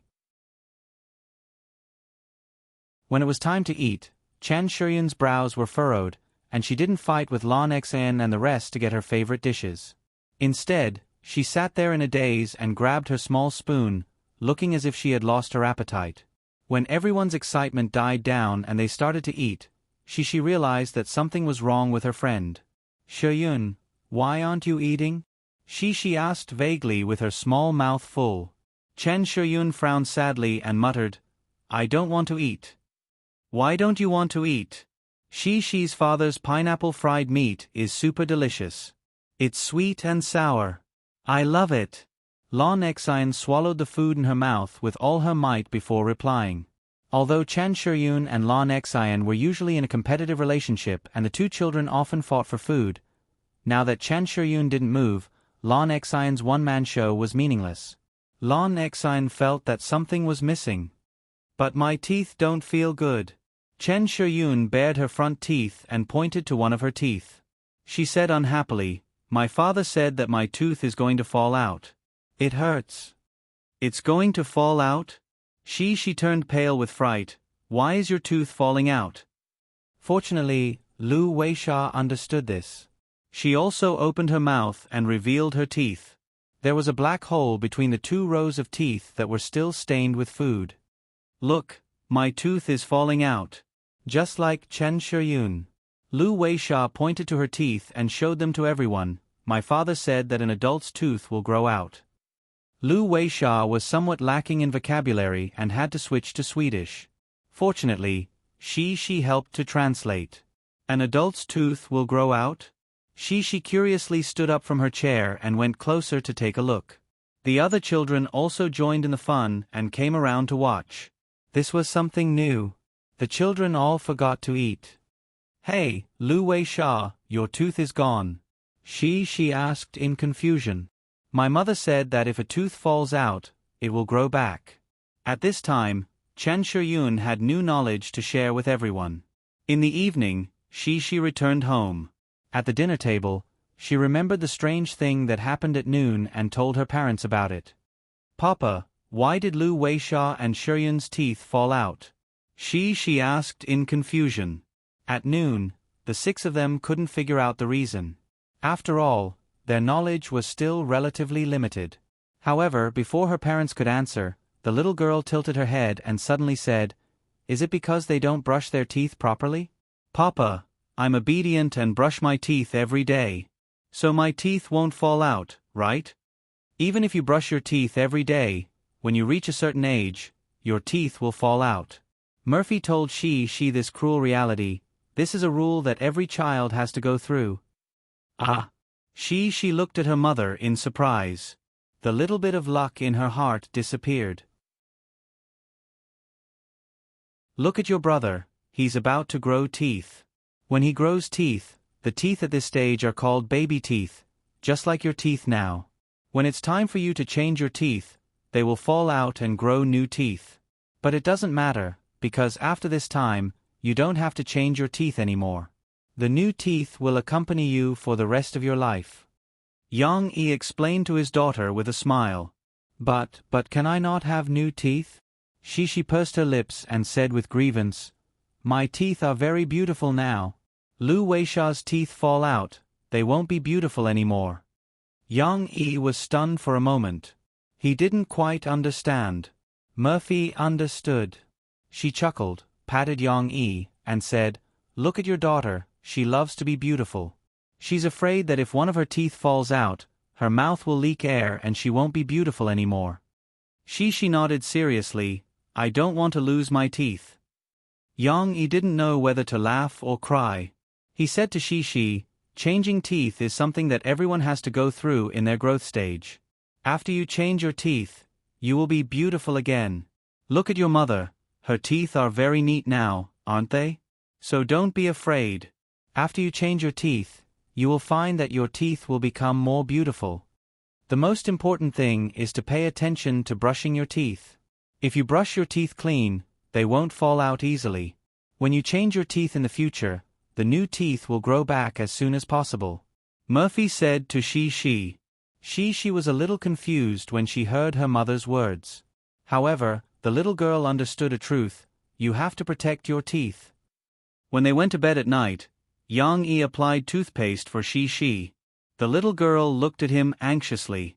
She seemed to feel that it was not enough and whispered, "More, Papa, more toothpaste."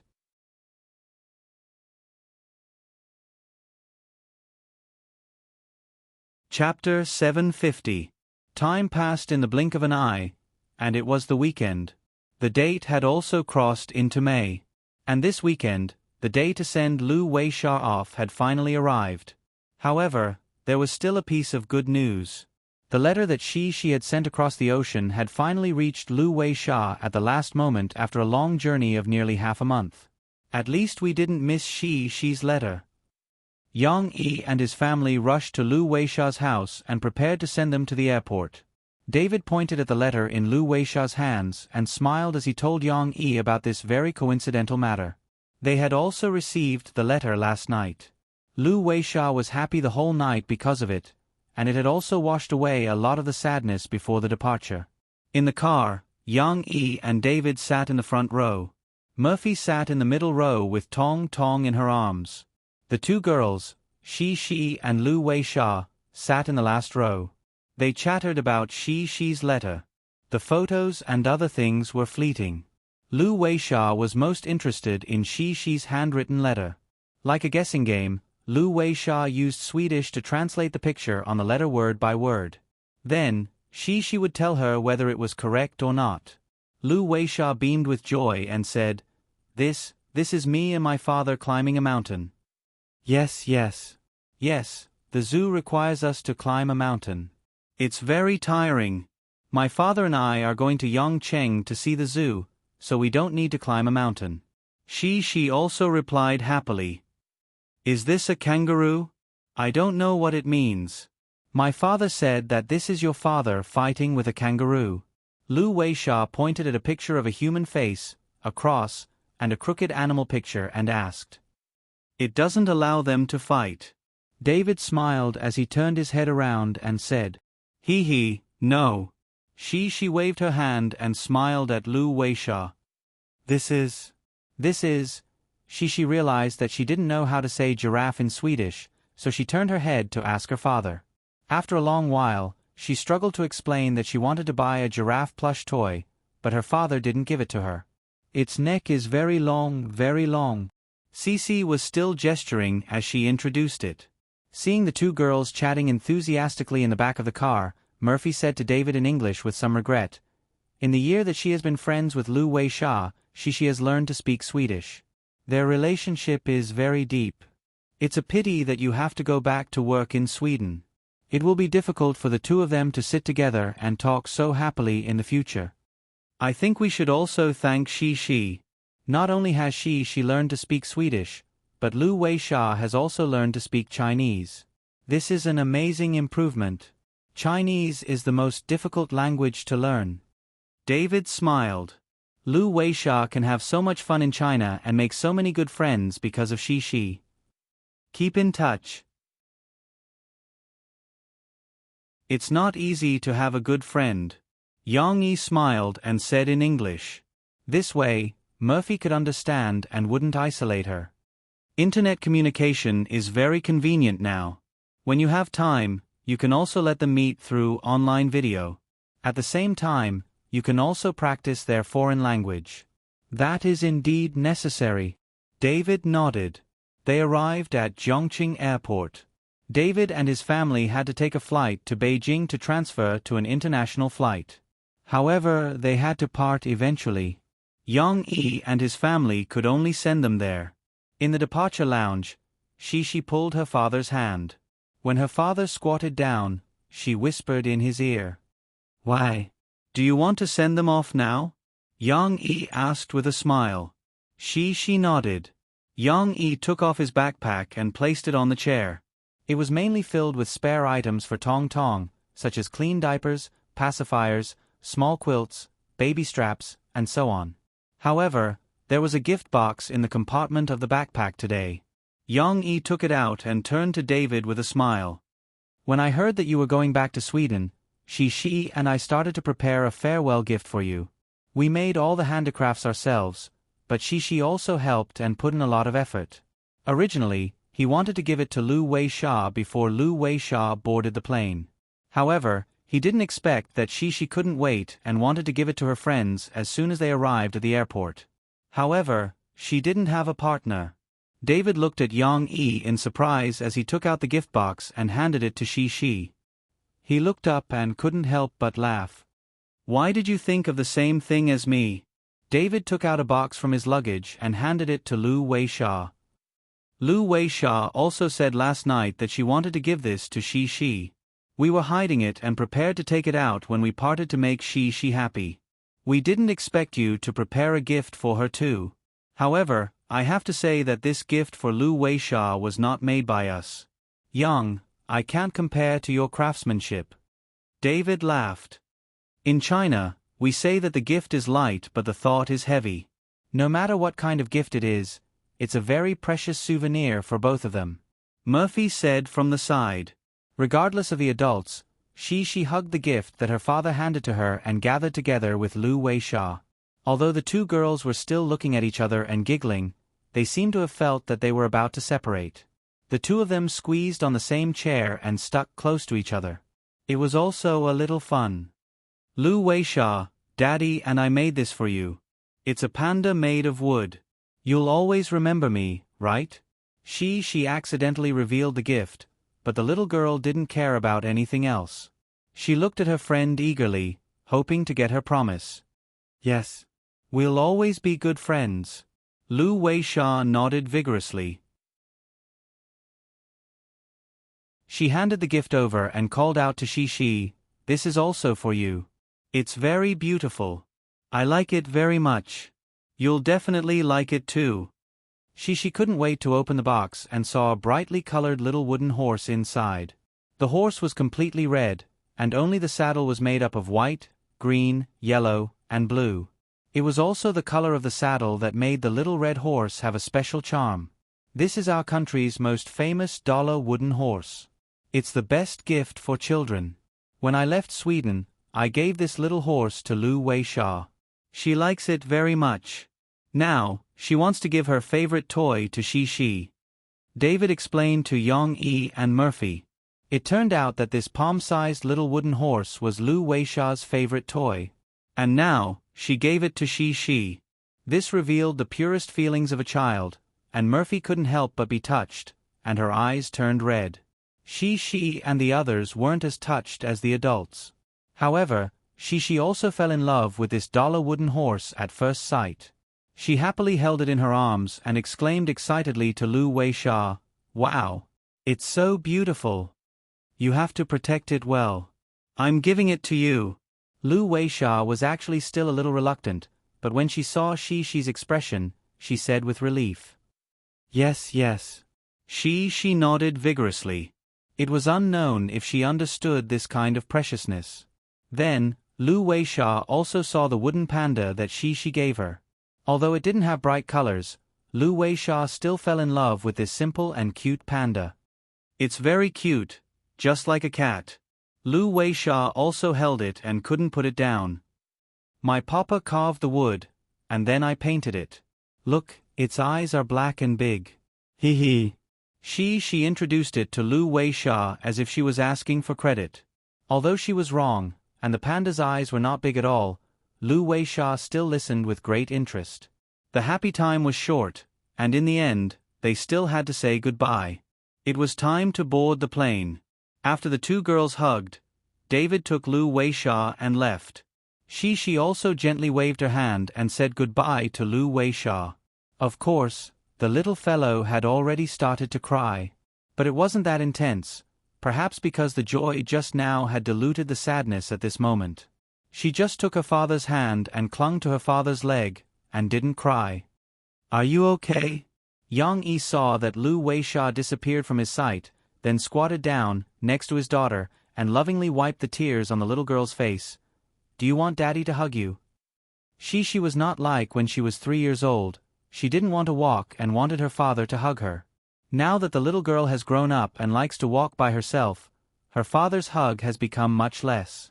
Unless she is tired from walking, otherwise, running around freely on the ground is more interesting than being hugged by her father. But now, the little girl didn't say a word, pursed her lips, and squeezed into her father's arms. Her head rested on her father's shoulder, showing a strong sense of dependence. "Do you feel very uncomfortable now?" Yang-yi signaled to Murphy with his eyes, then slowly walked out of the airport with the little girl in his arms. To Yang-yi's surprise, the little girl's tears gradually stopped. She wiped her tears and just whispered to her father, "Papa, Lu Weisha and I will always be good friends." "Yes. You two have promised many times, and Daddy is listening," Yang-yi said with a smile. "Papa." After a while, when they were about to reach the car, Shi opened her mouth again. "Yes. I like the pony Lu Weisha gave me very much," the little girl whispered. "Lu Weisha also likes the panda you gave her very much. You two have each other's precious gifts," Yang-yi said. "Yes, yes." Although this conversation was somewhat confusing, the little girl seemed to have recovered some of her spirit. The sadness will eventually pass.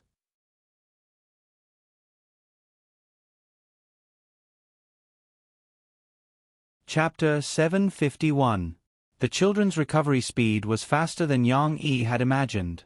Perhaps it was because Lu Weisha had called Shi after returning to Sweden, but Shi found that there seemed to be no changes in her life. When she went to kindergarten on Monday, the little girl was full of vim and vigor. She was giggling early in the morning, looking forward to seeing her good friends as usual. Today's topic should have been Shi's letter from Australia, but to Shi's surprise, everyone's attention was attracted by Chen Shiyun, who had just had her tooth pulled out. Of course, when Shi saw that Chen Shiyun had a black hole in her tooth like Lu Weisha, she forgot about the incident in Australia. She had already told her friends about it countless times. The little girl's eyes widened, and she went over with Yang Luoqi and the others in surprise. Chen Shiyun wasn't in the same listless state as last week, where her teeth were loose and she couldn't eat or sleep well. The boxing girl had regained her usual vitality. She even proudly opened her mouth, showing off the tooth that had been pulled out for everyone to see. Shi felt that if she lost a tooth, she wouldn't be pretty anymore. She had been worried about it for a long time and brushed her teeth hard every day. Perhaps every parent would want her to share some of her hard work with their children who didn't like to brush their teeth. Chen Shiyun didn't have Shi's concerns at all. She didn't think that losing her tooth would affect her image at all. Instead, she was like a man who saw a scar as a military medal. With this mentality, she showed off to everyone. When she saw a few teachers, she tried hard to raise her head and show off her black hole, as if she was worried that the teachers couldn't see it. But Shiyun, will it hurt a lot? When your tooth was pulled out? Lu Weisha said it was super painful. Shi asked worriedly. Yeah. Yang Luoqi and Lan Xian, the two little girls who were afraid of pain, echoed. Nan Zhaoyu also drooped his eyebrows and nodded as if he was experiencing it himself. Chen Shiyun recalled the weekend when her mother took her to the dentist's office for a tooth extraction. Back then, she had cried for her parents and was so scared that she pissed her pants. Before she came, Chen Shiyun was the leader of the children. Although she was now playing with Shi and the others and had not been the big brother for many years, the little girl still liked to show off and save face. How could he tell such a shameful thing to his friends? Chen Shiyun's image was majestic, brave, and fearless. She was worshipped like a hero. She shook her head vigorously and said indifferently, "It doesn't hurt at all." Sure enough, Chen Shiyun saw Nan Zhaoyu and Yang Luoqi's admiring gazes. The little girl straightened her back and was extremely pleased with herself. As for her previous cowardice, she had long thrown it to the back of her mind. Shi's thirst for knowledge was not over yet. She still held Chen Shiyun's hand worriedly and asked, "What about now? Shiyun, do you feel pain now?" It doesn't hurt at all." The exact same answer, but this time, Chen Shiyun did not need to boast, because after the tooth extraction, it did not hurt anymore.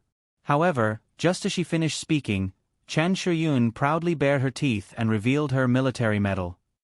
She reached out to touch it and said, Shi, look, it doesn't hurt at all. Can I touch it? Shi looked at her eagerly. She did not know why she was a little envious. She was not envious of the tooth falling out, but envious of the hole in Chen Shiyun's tooth that she could put her finger in. Chen Shiyun had raised her head just now. Now that she lowered her head, she saw Shi's big sparkling eyes full of anticipation. Chen Shiyun did not hesitate much and agreed, "Okay. I want to touch it too." Yang Luoqi said happily, "Me too." Lan Xian was keen to join in the fun.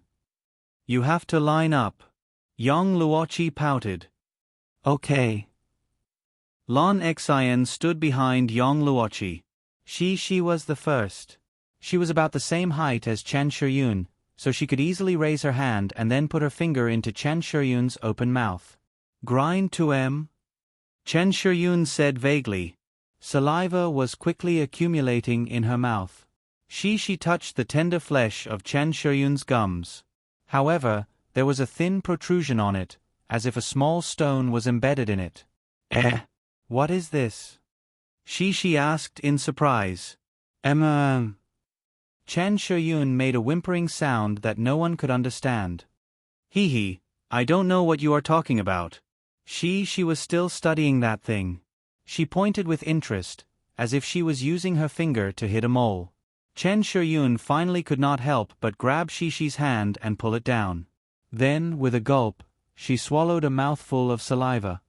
Aya, this is my tooth too. Chen Shiyun could finally speak clearly. She explained eagerly, my mom said that it will grow back in the future. However, after dealing with Shishi, Chen Shiyun saw that there were still 3 friends waiting in line behind her. She had to continue suffering. It's my turn. Young Luochi raised her hand happily. After all, Chen Shiyun was the big brother.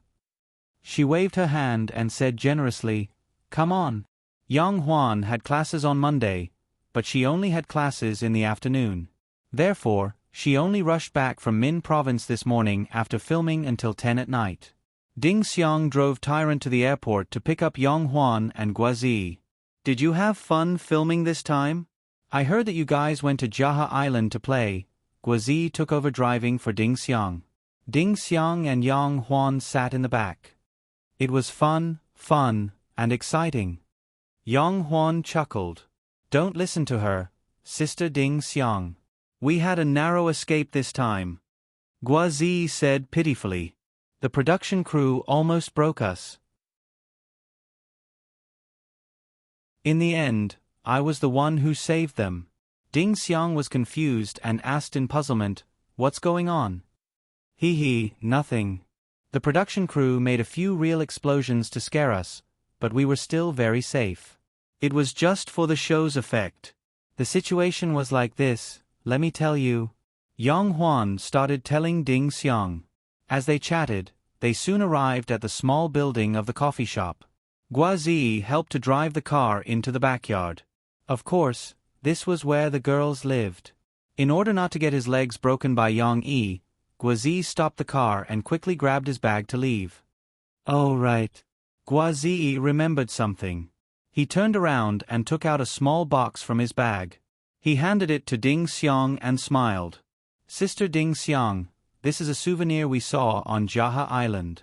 It's for you. He made it sound like he had bought many of them. Wow, when did you buy it? Why haven't I seen it before? Yang Huan's eyes lit up and she snatched it from Ding Xiang's hands. She looked into the box from the transparent side and saw that it was a piece of art made purely of seashells. There were 2 birds, standing on a reef. It was delicately made. One of the birds was tilting its head and looking at its companion. The expression drawn by the brush was very lifelike. I saw it when I got out of the car to do my mission. I thought it looked good, so I bought it. Guazi stared at the box that Yang Huan snatched away and said, after I bought it, I asked my cameraman to help me carry it. Is there anything else? Yang Huan said in annoyance. I forgot to buy a souvenir for my brother. I think he would like to collect art pieces like this. Yang Huan said this because of Guazi's tone and his nonchalant attitude when he passed it to Ding Xiang. It seemed like he had bought a lot.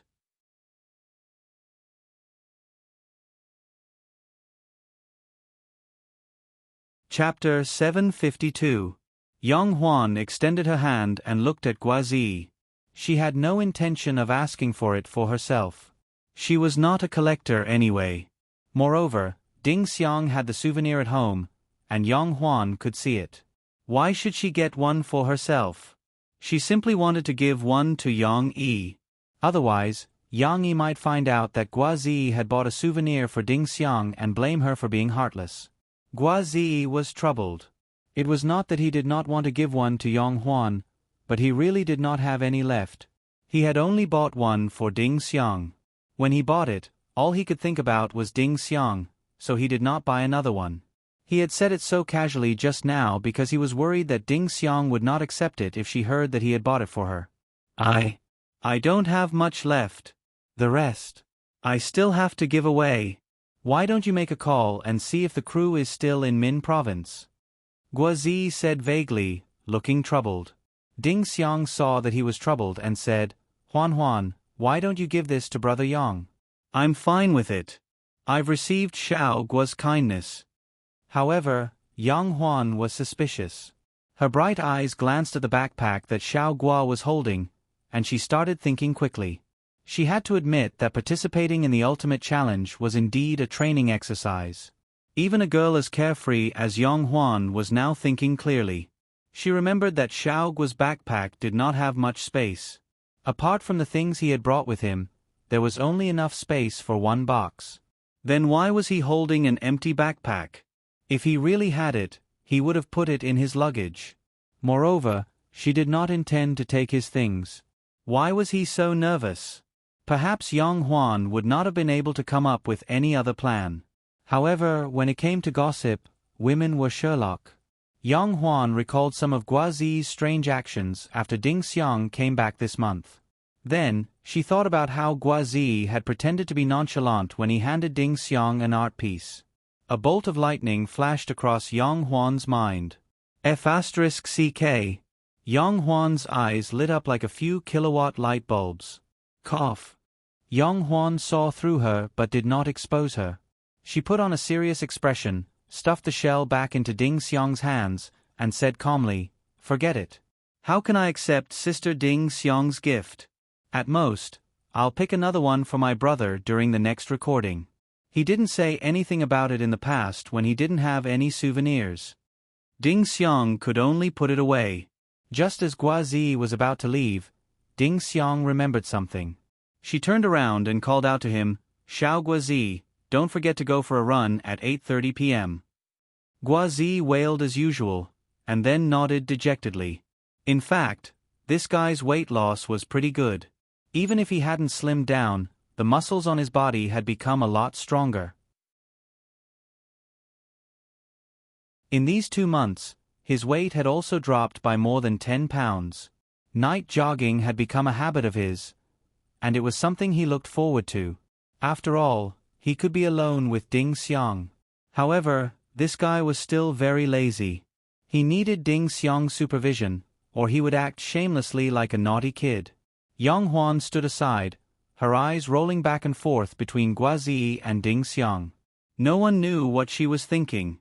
Ding Xiang and Yong Huan went upstairs.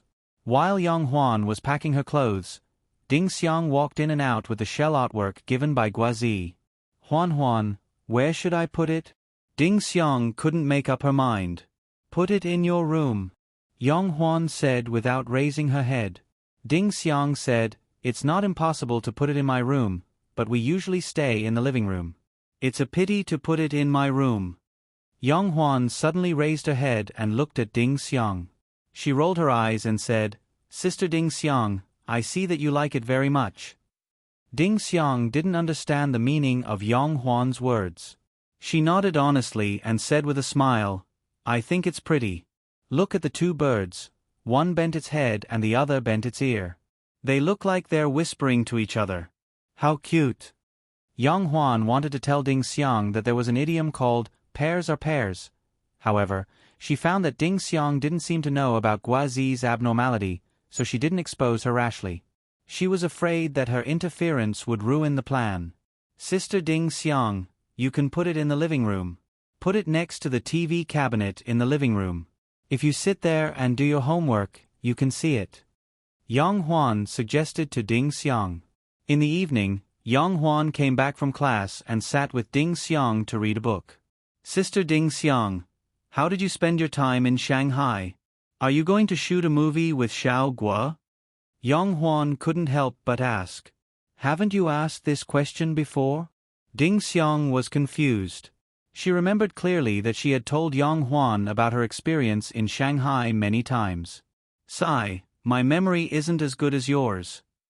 Yong Huan chuckled. "Tell me more." Ding Xiang didn't think too much and told Yong Huan, "It's not that I have to follow him to the set, but he's the main lead. It's inconvenient if he doesn't have a manager or an assistant by his side. So, if I don't have anything else to do, I try to go. However, I don't have much to do. Sometimes, I'll help him buy some drinks to drink with the other actors and directors." Under Yong Huan's guidance, Ding Xiang told some stories that had happened on the set. Or accidents. One time, they were filming an action scene. When Xiao Guo turned around, his right thumb poked the car and twisted it. He didn't say anything, but his forehead was sweating. It was cold at the time, and I thought it was strange. Later, I saw his hand behind his back shaking, and I knew he had twisted it. After that, I asked him why he didn't tell the director that he had to take a break. Xiao Gua said that if I took a break, the scene wouldn't be able to continue, and the set would go to waste. Furthermore, this was just a small matter. I often asked for leave to film, and the crew allowed it. Now, I'm dragging down the progress because of this small matter, and I feel bad about it. Ding Xiang said all this in the hope that Xiao Gua's concentration during filming could influence Yang Huan so that she could also work hard to be a good actress. However, Yang Huan's attention wasn't on this. She looked at Ding Xiang's face and asked with a smile, "How did you treat Xiao Gua's broken finger?" I didn't have a choice back then. When I went back, I saw that his finger was swollen, and it was in great pain. So, I bought some herbs from a Chinese medicine shop and made him some medicine that is specially made in our village. He recovered after applying it for 2 days, Ding Xiang said simply. He twisted his finger, and it's his right hand. How did you apply the medicine? Yang Huan pretended to be confused. I was the one who applied it, of course. I was the one who made the medicine. If I didn't do it, how would he know? Ding Xiang smiled. So that was the case. Yang Huan smiled along with Ding Xiang, and her smile was meaningful. She finally understood how Gua Ziyi developed his feelings for Ding Xiang. It was all because of Ding Xiang's meticulous care for Gua Ziyi in Shanghai, which made him fall in love with her. Of course, Yang Huan wasn't completely right, but it was more or less the case. After chatting with Yang Huan for a while, Ding Xiang raised her head and looked at the time. It's almost time. I'll bring Xiao Gua for a jog. Do you want to come? It's fine. You guys can go. I have martial arts practice every morning, and I don't need to lose weight. Yang Huan immediately waved her hand. Since she knew about it, she didn't want to be a third wheel.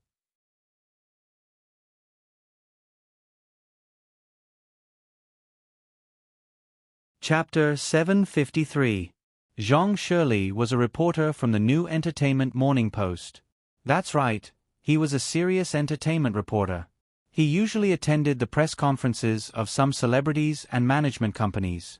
He didn't have to do the hard work of a paparazzi like when he first debuted. Today, Zhang Shirley flew to Jiangqing from Guangdong province to attend the press conference of a certain management company in the afternoon. However, at the airport, he unexpectedly saw a low-key figure. It was indeed low-key. The person didn't have a big windbreaker, cap, or mask. Generally, he wouldn't attract the attention of reporters. Moreover, his ordinary face and old-fashioned large-framed glasses made him look like a middle-aged businessman returning from a business trip. Which reporter would pay too much attention to businessmen at the airport? If Zhang Shirley hadn't seen the news of the French Film Festival in the newspaper when he was waiting for the plane in Guangdong province, he probably would have missed the big fish like the other reporters. Isn't this director Wu Yian?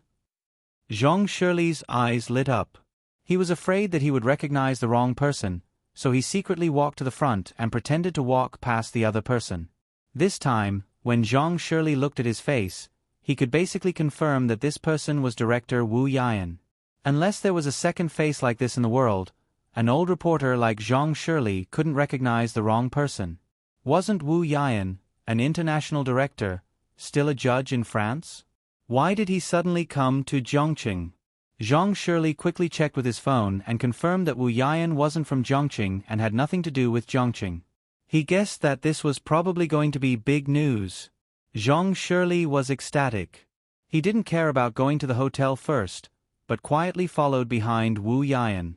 The slightly troublesome thing was that the camera was still in the suitcase. He couldn't take it out now.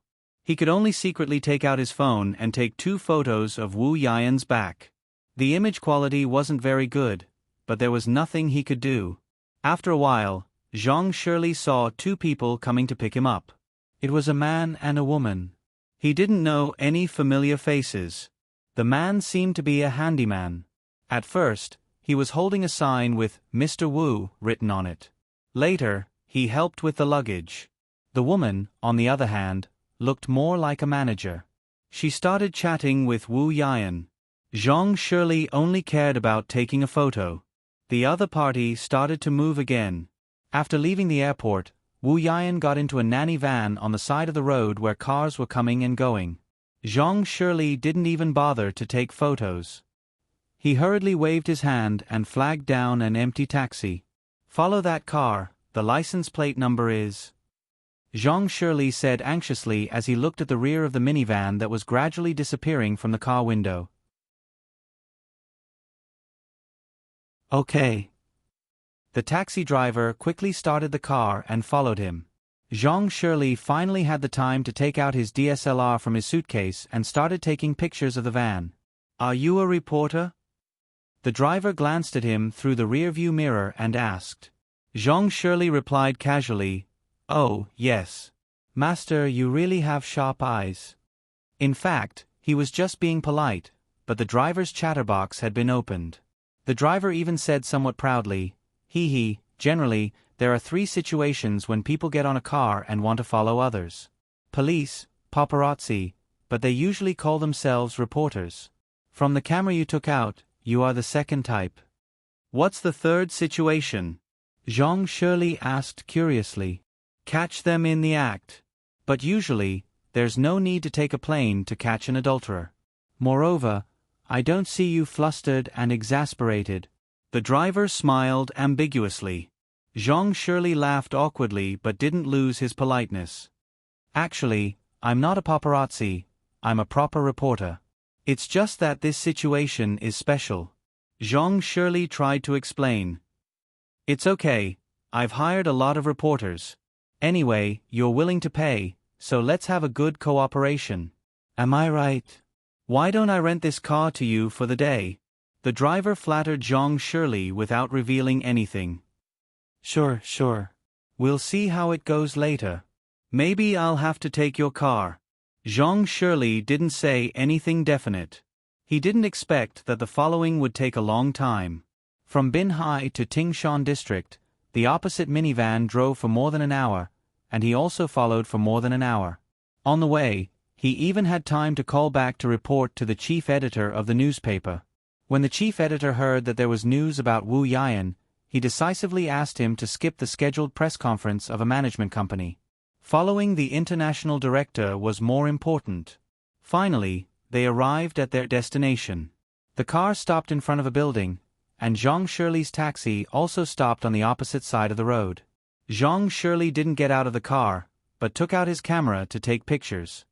"Is this Yang Yi?" Zhang Shirley finally saw a familiar face, but he muttered uncertainly. "Yes, it's Yang Yi." The taxi driver also looked out of the window curiously. When he saw Yang Yi's appearance, he laughed. "I remember now, there's only one big entertainment company in Tingshan District. It was reported in the news before that big stars like Dan Hongkue, Jie Yuchen, and Yuan Yan have all been here. This is Yang Yi's company." Zhang Shirley ignored the driver and pressed the shutter furiously. It wasn't until Yang Yi and Wu Yan went upstairs that he came back to his senses. Because he had to keep an eye on them, he really did rent this taxi for the day. Since he had nothing to do, he chatted with the driver. "Why do you say that there's only one big entertainment company in the whole district?" Zhang Shirley asked, puzzled. "Because there are many entertainment companies in the coastal area. Tingshan District is mostly barren. Oh, there's also a university town, and the transportation is not as convenient as the coastal area. Who would open an entertainment company in such a place?" The driver laughed. "But Yang Yi is a special case. The news said that he doesn't care about fame and fortune. He likes to keep a low profile, so it's reasonable that he opened it here. But I quite like Yang Yi. His songs are good, and his Soldier Assault and The Ultimate Challenge are also very good." The driver said proudly. "Zhongqing is a place with clean water, and it's full of talents." However, Yang Yi wasn't a native of Zhongqing. For the sake of today's friendly stalking trip, Zhang Shirley didn't expose him. Just as he was chatting with the driver, another car drove over. Zhang Shirley, who had been looking outside vigilantly, saw Yang Yi coming down from upstairs to pick someone up. The person who got out of the car. Isn't that Chen Fengchen? Zhang Shirley pressed the shutter and thought in confusion, what's going on? Two famous directors, Wu Yian and Chen Fengchen, are appearing in Yang Yi's company at the same time? Big news, no doubt. But what kind of big news was this? Zhang Shirley felt a headache coming on. If it was just Wu Yian and Yang Yi, he could make up a big news story, such as Wu Yian and Yang Yi working together to make a big movie. But Chen Fengchen was also there. Two directors, one making movies, the other making TV series. What were the two of them doing together? This news, even if it was made up, the audience wouldn't believe it. Of course, Zhang Shirley kept this question to himself. He didn't tell the driver, but continued to chat with him. As they chatted, the conversation returned to the difference between paparazzi and reporters. Zhang Shirley tried his best to explain that he was a reporter, a normal reporter. Forget it. If you're a normal reporter, why do you have to take photos secretly like paparazzi? And they're all men, what kind of scandals can they create? Why don't you just interview them openly? The driver complained. His words awakened the dreamer. Zhang Shirley patted his head. That's right. When they come out, why don't I just interview them directly? Why do I have to make up a story?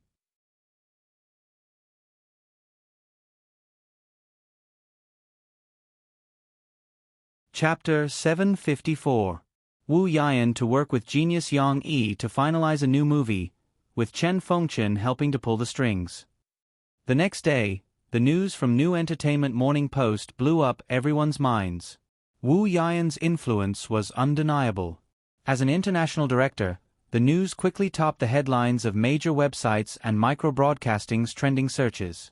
Zhang Shirley did manage to interview Wu Yian and Yang Yi later. Although they were vague and unwilling to reveal more information, Zhang Shirley could confirm that Wu Yian and Yang Yi were indeed discussing a movie project. As for which book Yang Yi was going to film, Zhang Shirley was unable to find out. When Zhang Shirley asked Chen Fengchen about the purpose of his appearance, the old man slyly said, "Take a guess." Zhang Shirley would never have guessed that the famous director Chen Fengchen was there to play a small supporting role. Therefore, he could only guess that Chen Fengchen was the middleman who helped Wu Yian and Yang Yi get to know each other based on their past collaborations. As soon as the news came out, it attracted the attention of the entire entertainment industry. Yang Yi had been doing well in the entertainment industry for the past 2 years, especially this year. Yang Yi had exploded in the film and TV industry. The Fugitive, which he wrote and acted as the male lead, was actually able to earn 460 million yuan at the box office during the off-season. Moreover, with the help of its good reputation, the energy that erupted from it stunned those who had previously looked down on the film. The two shows that Chen Fengchen worked with him on were also very exciting. Soldier's Assault was broadcast at the beginning of the year. Due to the advantage of Central TV's platform, it quickly became popular and became a spring hit that people all over the country were talking about.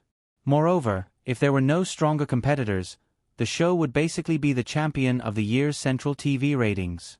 Drawing Sword, which was expected to be broadcast at the beginning of next year, was also very popular. As early as when it was being filmed, it had already garnered a lot of attention. It could be said that it was a hit before it was broadcast. Not to mention, the upcoming popular TV series, Prison Break, was also produced by Yang Yi. The fact that Yang Yi was so popular in the United States showed that Yang Yi's capabilities were not to be underestimated. Now that the internationally renowned director Wu Yian was going to work with Yang Yi, there was no need to guess that this would be a blockbuster film. Even if it failed at the box office, it would still attract enough attention in the early stages. Therefore, after hearing the news, all the major entertainment companies were ready to make a move. They all showed their abilities and approached Wu Yian and Yang Yi. Mo Xiaojuan's phone was almost exploding with calls. She didn't know how many agents wanted to push their artists over, trying to get a share of the action and gain popularity. Of course, they were destined to be disappointed. Although Yang Yi and Wu Yian had not finished their discussion, he had basically acknowledged Wu Yian's strength, so the casting would be decided by Wu Yian. This movie was destined to win an award. Wu Yian would not give face to those entertainment companies. He would rather use good actors who were not famous than accept any popular fresh meat with no acting skills. Of course, this was all for later. The Shawshank Redemption had come to an end for the time being. Yang Yi and Wu Yian's negotiation was only left with the details, so Yang Yi handed it over to the professional negotiation team he had placed in Sahara Publishing to continue the discussion with Wu Yian. Time passed quickly, and it was the middle of May. In between, other than Yang Yi and Murphy making a trip to Shanghai to record a show, nothing major happened. Today was another Saturday. Lan Hao Kai had finally returned from Jinling City in triumph. Over at Jinling City, although the work efficiency of the government was average and some leaders liked to put on a show, fortunately, there were no problems in the end.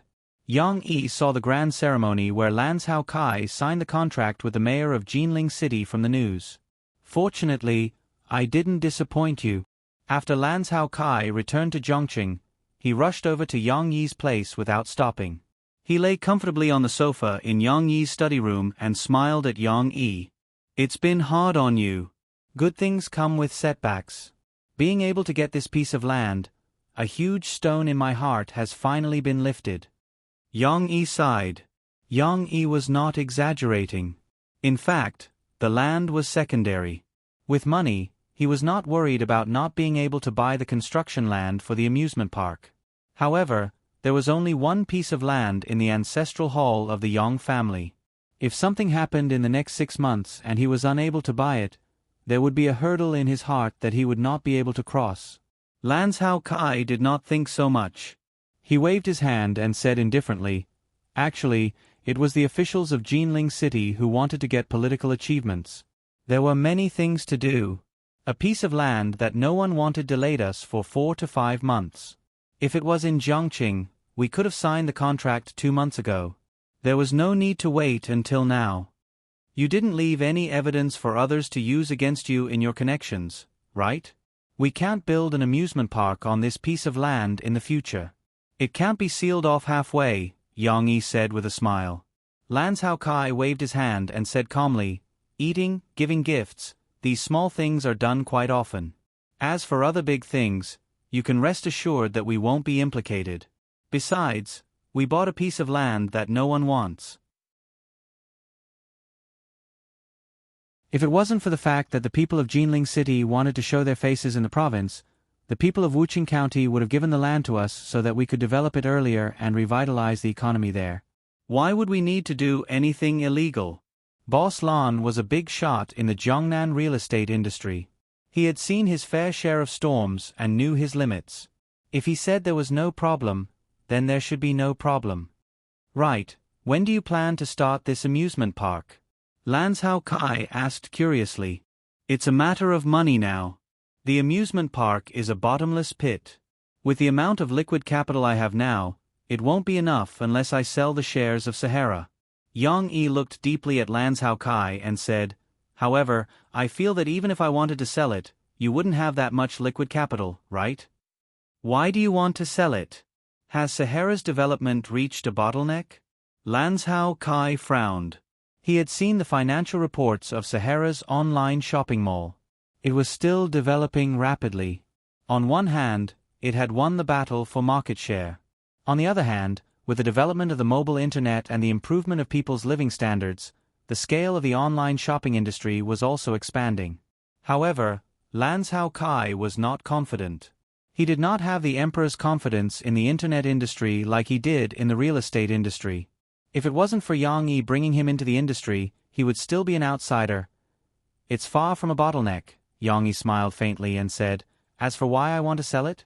When I talked to you last year, didn't I already tell you that I wanted to pool my funds to build this amusement park? Also, we agreed that if you help me get this piece of land, within 5 years, if I sell the shares of Sahara's online shopping mall, will you have the priority to buy it?" That was what they had agreed on back then, but Lan Hao Kai's thinking was completely different from last year.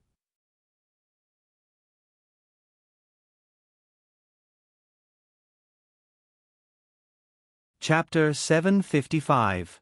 When Lan Hao Kai came to visit Yang Yi, the three of them came together to eat and drink. After eating and drinking to their fill, he went to the study with Yang Yi to discuss business matters. While they were chatting, Wu Jingjing and Murphy were playing with Tong Tong in the living room. Tong Tong, who was almost 6 months old, was very lively. He was not satisfied with being carried in his mother's arms or lying on the bed in boredom. As long as he was awake, the little guy was very energetic. He would turn over on his own and even crawl for a short distance. Of course, if he could be supported by his father or mother and stagger on the ground for a few steps, he would be even happier.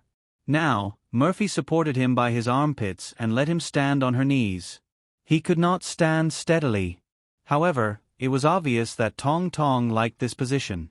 Under his mother's protection, he trembled as he put his 2 white and tender chubby legs together and happily bent his knees to jump up and down. It could not be said that he was jumping in the true sense, because the strength of little Momo's legs was not enough for him to jump. However, the little guy still happily kicked his 2 little feet and stepped on his mother's legs. With a little more strength, he jumped again and then curled up, and kept repeating, "Oh, not bad, not bad. You can do it." Wu Jingjing watched from the side and was full of joy. She could not stop smiling as she said to Tong Tong. Murphy looked at Tong Tong with a smile. Perhaps the little guy was a little tired from jumping, so he stopped to rest for a while. He raised his little head and looked at his mother with his round eyes. He could not help but open his little mouth and giggle. "Oh, Tong Tong is so cute. Look at his smile, he even has dimples." Wu Jingjing said to Murphy with a smile. She doesn't have dimples, right?" "Yes, she doesn't, but her brother does.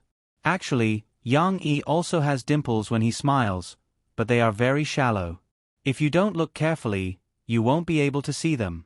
That's why I told him that his dimples are only passed down to males, not females." Murphy laughed. "That's great. When mommy grows up, I don't know how many girls will fall for his dimples when he smiles." Wu Jingjing smiled and reached out to touch Tong Tong's chubby cheeks. It was a baby's Tong Tong. Now, his chubby cheeks were the most fun to touch. Tong was stunned for a moment when his cheeks were touched. He turned his head and looked at Wu Jingjing for a long time.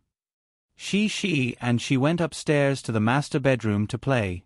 She also showed Lan Xian the little red horse that Lu Weisha gave her. "This is so beautiful." Lan Xian held the little red horse and couldn't bear to put it down. She said enviously, "Why didn't Lu Weisha give it to me?" There was nothing special about the little red horse. It was just a piece of wood, but its color was brighter. "There's only one Lu Weisha."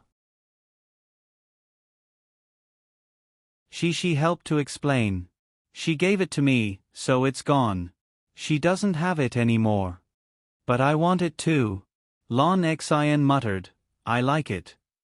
She was in a dilemma for a while, but fortunately, she thought of her omnipotent father. Her eyes lit up and she said, "You want it too? Xian, I'll ask my papa to make one for you, okay?" Lan Xian thought it was a good idea. She was happy and asked curiously, She, can your father make this little horse?" "I'll go and ask." Cece giggled and got up from the ground to look for her father. "I'll go too." Lan Xian giggled and ran with Shi in the house. At this moment, in the study, Yang Yi and Lan Hao Kai were talking about the shares of Sahara Online Mall. However, Lan Hao Kai's idea had changed a lot from last year, especially when he saw the products of Yang Yi's other company, Micro Broadcasting, became popular after the Spring Festival. He had a deep understanding of Yang Yi's vision in the internet industry. Lan Hao Kai waved his hand and said, No, Yang Yi, I don't want your shares. If you weren't in Sahara, I wouldn't have the confidence to continue investing in Sahara Online Mall. Yang Yi looked at Lan Hao Kai doubtfully and said, If you take the shares of Sahara, they will only appreciate in the future. It is impossible for them to depreciate. Even if you hold them for a long time after the listing, you will still make a profit. Don't you believe in my judgment? If I sell the shares to you, will I cheat you? Then I earn money from my brother? Do you think I will feel guilty? Lan Hao Kai asked with a smile, You make money without losing money, and I take advantage of other people's difficulties to earn it for myself. Is this what a brother would do? How can you think like that? I don't want the goodies to flow into other people's fields. I also need the funds to build an amusement park. It's better to sell it to you than to others. Besides, didn't we agree at that time? You help me get the land, and I will sell my shares to you in a few years. Yang Yi would not sell it now, but he did have plans to free up his hands and gather funds for the amusement park. Alright, let's talk about it one by one. I helped you get the land in Wu County, and I also bought some of it, right? Lan Zhao Kai smiled proudly. Also, I have a share in your amusement park, right? Yang Yi nodded. Then isn't it fine? Me helping you to buy this land is a good thing that will benefit both of us. We are in a cooperative relationship, so why do we need to talk about so many conditions? Lan Zhao Kai shrugged. You can keep the shares of Sahara Online Mall. You don't need to sell them to me at a low price. But if you really think that this company has reached its peak, then it's time to sell your shares. We will sell them together. Lan Zhao Kai did not have any advantages when it came to investing in the internet. But he was a person who knew his limits and knew how to use people wisely. Yang Yi looked at Lan Zhao Kai in surprise and said, "Don't regret it. My 34% shares of Sahara Online Mall will not be as simple as a few billion when it gets listed in the future." Lan Zhao Kai shook his head and smiled. You don't have to earn all the money for yourself. If there is money, everyone will earn it. It is more important to have a long-term income. Yang Yi shook his head lightly. He felt that Lan Zhao Kai might have made a wrong choice. Even he could not predict the limits of Sahara Online Mall. Of course, following Yang Yi in other investments was not necessarily a bad thing. For example, the amusement park. In Feng Yu's previous life, Disney had swallowed up Marvel, Lucas, Fox, and other big companies. However, Yang Yi might not be able to build an amusement park on such a large scale. He wasn't that ambitious. No matter what, this was Lan Zhao Kai's choice. But if I don't sell my shares, where will I get the money to build the amusement park? The amusement park needs a lot of money. Yang Yi spread his hands and said, "In the end, won't I have to sell my shares?" Brother Yang, you don't know anything about business. How did you earn so much money? Lan Zhao Kai helplessly covered his forehead and said, "Don't you know that there is a place in the world where you can gain something without risking anything? It's called a bank. Don't you know that you can use your shares and land to loan a lot of money as early investment? And you don't know that building an amusement park is a big project. You can do it in several phases.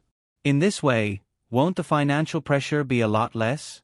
In this way, after Sahara is listed, we only need to cash out a small part of the shares, and the virtuous cycle of funds can be guaranteed." Yang Yi might have heard of these concepts separately, but if he were to operate them, he might not even be able to recall them. After all, he was not a business tycoon in his previous life. Lan Zhao Kai saw that Yang Yi was suddenly enlightened. He smiled proudly. "See, you really need a partner like me. In terms of investment, I am not as good as you, but in terms of capital operation, Brother Yang, I have a lot of experience." As they were talking, suddenly, there was a knock on the door of the study.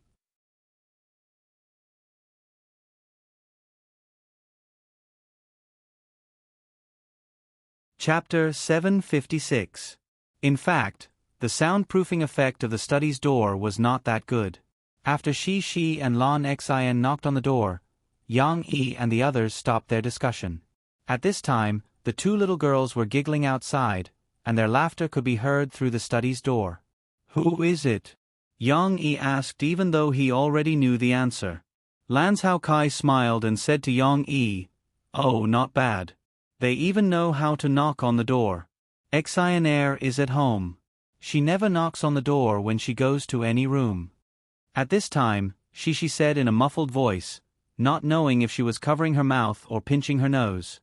She said, "I'm Mom." Yang Yi and Lan Zhao Kai were amused when they heard that. The two little girls were still pretending. Yang Yi pretended not to know and asked, "Your mom? What about the other one? I heard two people knocking on the door." "Hee, I'm also Mom. I'm Xionaire's mom." Lon Xin also said. The little girl's voice was relatively loud, and her voice was very clear. Oh, Xin, you didn't pretend to be your mom's voice. Shi's voice was a little anxious. Yang Yi and Lans Hao Kai looked at each other and smiled. He shook his head, got up, and went to open the door. The two little girls were outside the door. Their little heads were together, and they were discussing a remedy strategy. Suddenly, the door opened, and a pair of long legs appeared in front of them. Shi and Lon Xin subconsciously looked up and saw Yang Yi looking down at them with a smile. The two little girls were suddenly shocked. They screamed and were excited as if they had been caught red-handed. Of course, they grabbed each other guiltily and giggled. What are you doing? You don't even know how to pretend to be a mother. Yang Yi shook his head and laughed.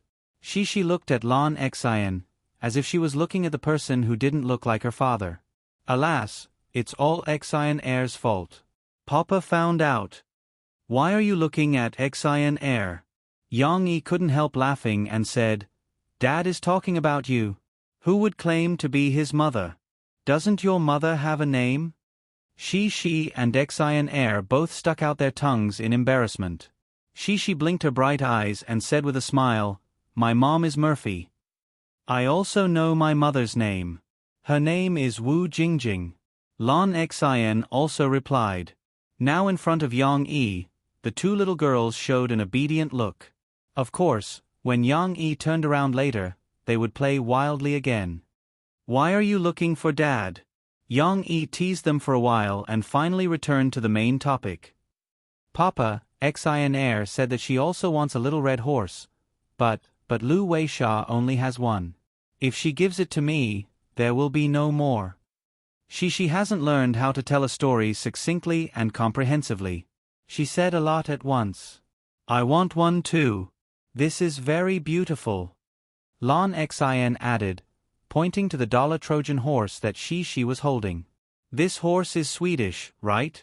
I think I've seen it before.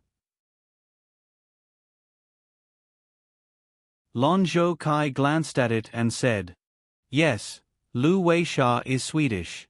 Yang Yi explained to Lon Zhou Kai. In fact, Lon Zhou Kai also knew about it before, and he had also met David before. It was just that he was forgetful, so he didn't remember it for a while. Papa, can you make a little red horse for Xin? She looked at her father expectantly. I want the same one as she. Then I can have a little red horse like she. Lon Xin jumped on the side and said excitedly, Xin, how can you disturb your Uncle Yang with this kind of thing? Lon Zhou Kai was now talking about important things with Yang Yi.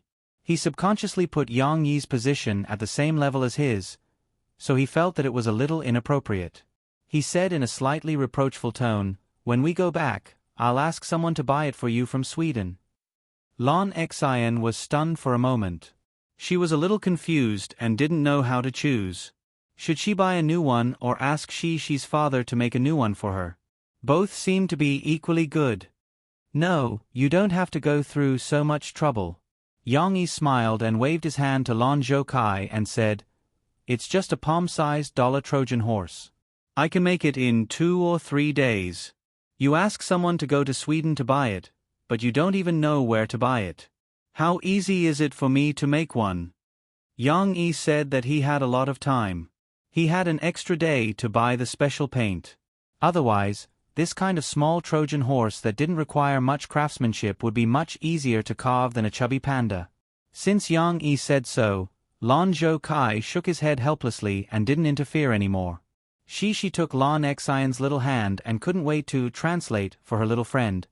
My papa said that you'll have a little red horse soon. Lon Xion was so happy that she stretched out her arms to Yang Yi. Yang Yi thought that Lon Xion wanted him to hug her, so he squatted down. Unexpectedly, Lon Xion hugged Yang Yi's neck and kissed him on the cheek. She said happily, I like Uncle Yang Yi the most. After saying that, the little girl turned around and ran out. Although she was a little fat, she was still very agile. She shouted and chased after her. From afar, the laughter of the two little girls could be heard. Hee hee, You kissed my papa. Yang Yi couldn't help but laugh. He turned to look at Lon Zhou Kai and said with a smile, Big brother Lon, if you don't spend more time with Xinair, who knows when I'll kidnap her. I'm busy and don't have time to accompany Xinair. Isn't it all because of your land? Lon Zhou Kai rolled his eyes. His heart was filled with an indignant desire to complain. He said, Do you think everyone is like you? How could he easily earn billions by staying at home? It's hard to do business these days. If I don't run around outside, how can I support my family? Indeed, he had to complain. Lon Zhou Kai thought about business all day. He also had to make connections everywhere. He was so busy that he was about to lose weight. In the end, he didn't even earn as much money as this guy who did nothing all day. He just stayed at home to play with his children, raise cats and dogs, carve and make handicrafts. In comparison, Lan Zhao Kai's stomach was full of grievances and bitter tears. Of course, joking was just joking. Yang Yi was still grateful to Lon Zhou Kai from the bottom of his heart. He smiled and patted Lon Zhou Kai on the shoulder. He said, All right, I know it's been hard on you. I won't take Xinair away and will even take care of her for you. If you don't have time, you can send her to my house and let the two little sisters play together. At my house, you don't have to worry about them going hungry. Lon Zhou Kai rubbed his chin and said, These are small matters. But speaking of which, since I'm back, shouldn't we continue looking at those private schools and find a good school for Xinair and Shishi? I've done some research during this time, but it seems that Huijia Primary School is still the best. Yang Yi got up and added some hot water to the teapot. He said, And there's a problem. Shishi and Xinair often play with Chen Shiyun, Chi-Chi, and Nan Zhaoyu. These children also said in private that they want to continue to go to school together. This topic originated from the question Lon Zhou Kai asked Shishi and Lon Xin if they wanted to go to primary school together. The two little girls remembered it very clearly. When they talked about it in kindergarten, the other three children naturally didn't want to be separated.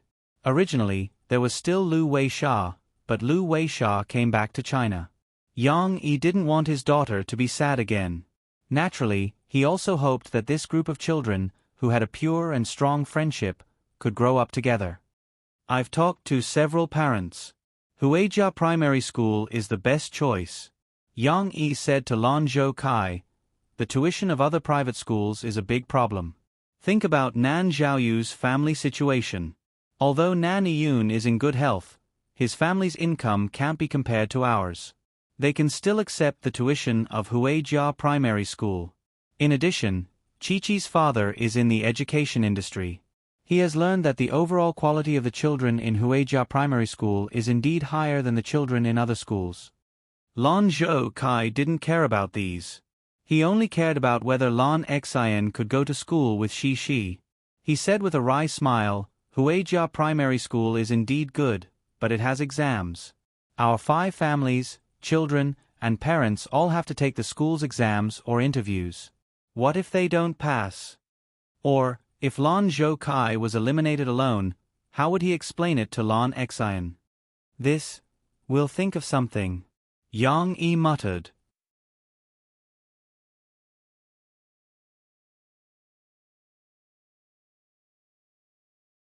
Chapter 757. Xer, let's go home. When Yang Yi and Lan Zhao Kai came out of the study, it was already past 8 o'clock in the evening. Wu Jingjing walked to the stairs and called Lon Xin, who was playing with Shishi on the second floor. I don't want to go home. You can go. Lon Xin was having fun. How could she be willing to leave? She ran to the stairs on the second floor, stuck out her little head and shouted. Hearing Lon Xion's words, Lan Zhao Kai remembered what Yang Yi had said before. He shook his head to Yang Yi and Murphy with a wry smile and said, A grown girl can't be kept at home. She's playing so much that she doesn't care about home. She's going to kick her parents away. Aunt Jingjing, can Xinair play in my house? Another little head stuck out from the stairs. It was Shishi. In fact, Lon Xin often came to play with Shishi. On weekends, She often stayed in Yang Yi's villa to sleep with Shi. Shi looked downstairs expectantly, hoping that she could play with her friends until late as usual. Not today, Xian Air. Your father just came back today. How can you ignore him and go out to play? Wu Jingjing said. Murphy smiled and helped Wu Jingjing. Shi, you and Xian Air come down first. We'll talk about it later.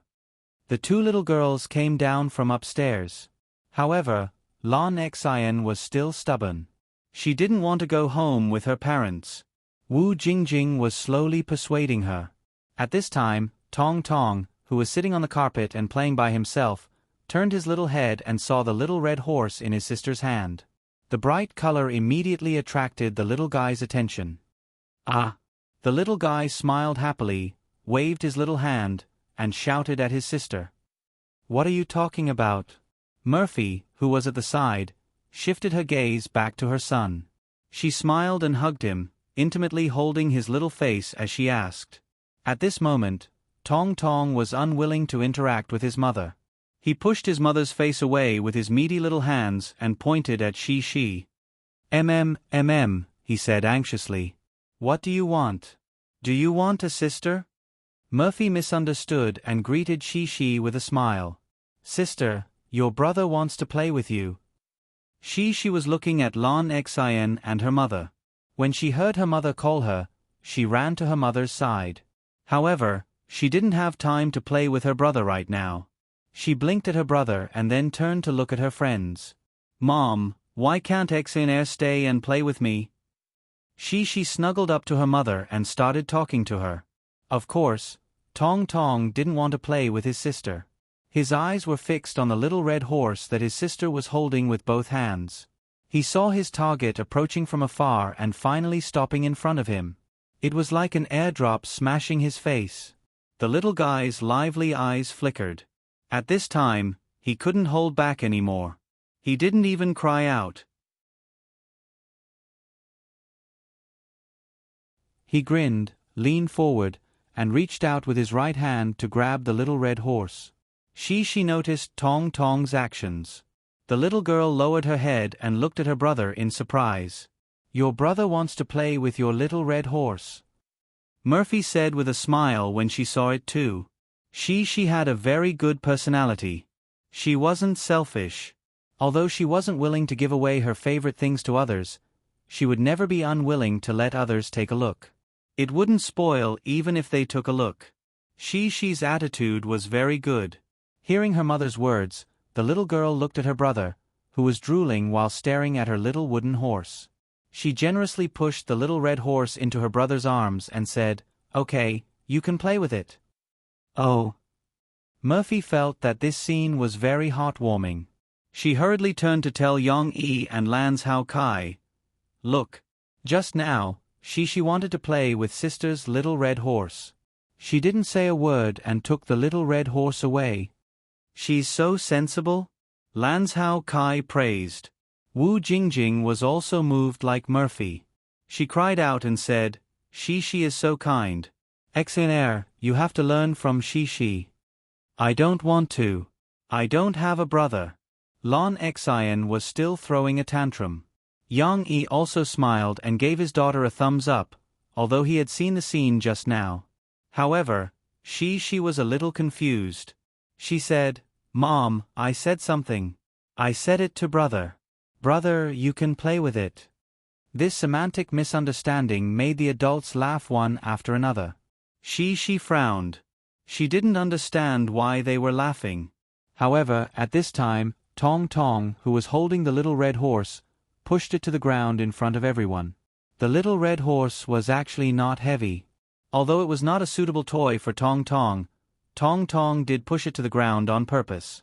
He even stuck his head out and watched the little red horse fall, with his big bright eyes. Fortunately, there was a soft carpet on the ground. When the little red horse fell, it only made a dull thud.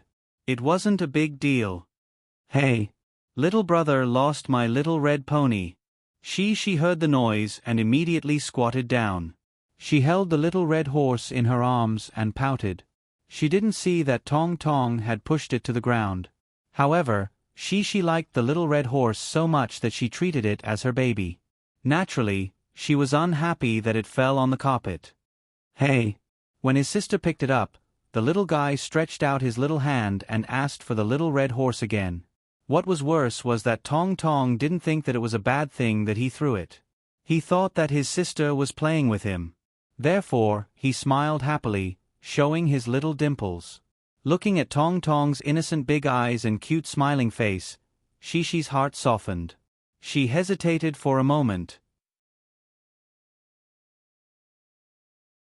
After checking that the little red horse wasn't damaged, she stuffed it into her brother's arms. Okay, I'll let you play with it.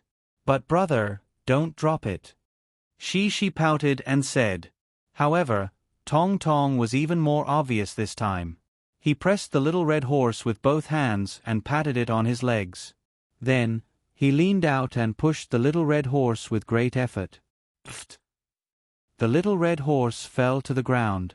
The little guy thought that it was very funny. He danced and giggled.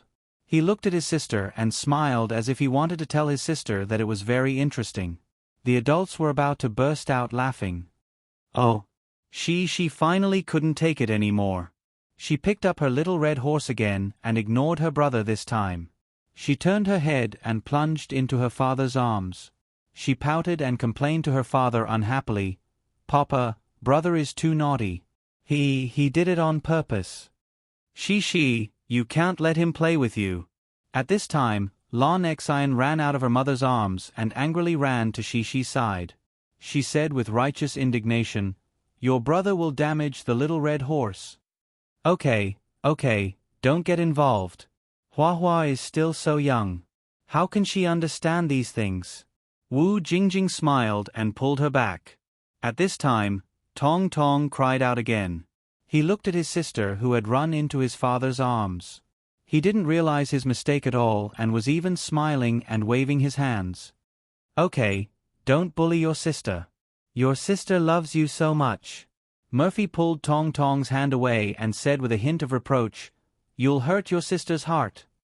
Actually, Tong Tong didn't understand these things. Children who liked to grab and throw things they liked were common behaviors of children at this stage. They might not be playing pranks, but they might be training some kind of ability of theirs. Fortunately, Yang Yi had a way to coax Shi. He moved closer to his daughter's ear and whispered, It's okay. Your brother doesn't understand, but I can help you. Tomorrow, when I make a little red horse for Xin Air, I'll make a smaller one. And it'll be a little ugly. It won't be as pretty as your little red horse. If your brother wants it, you can give him the smaller one. He can throw it however he wants, okay? When she heard this, she felt that it was quite interesting. The grievance in her heart disappeared.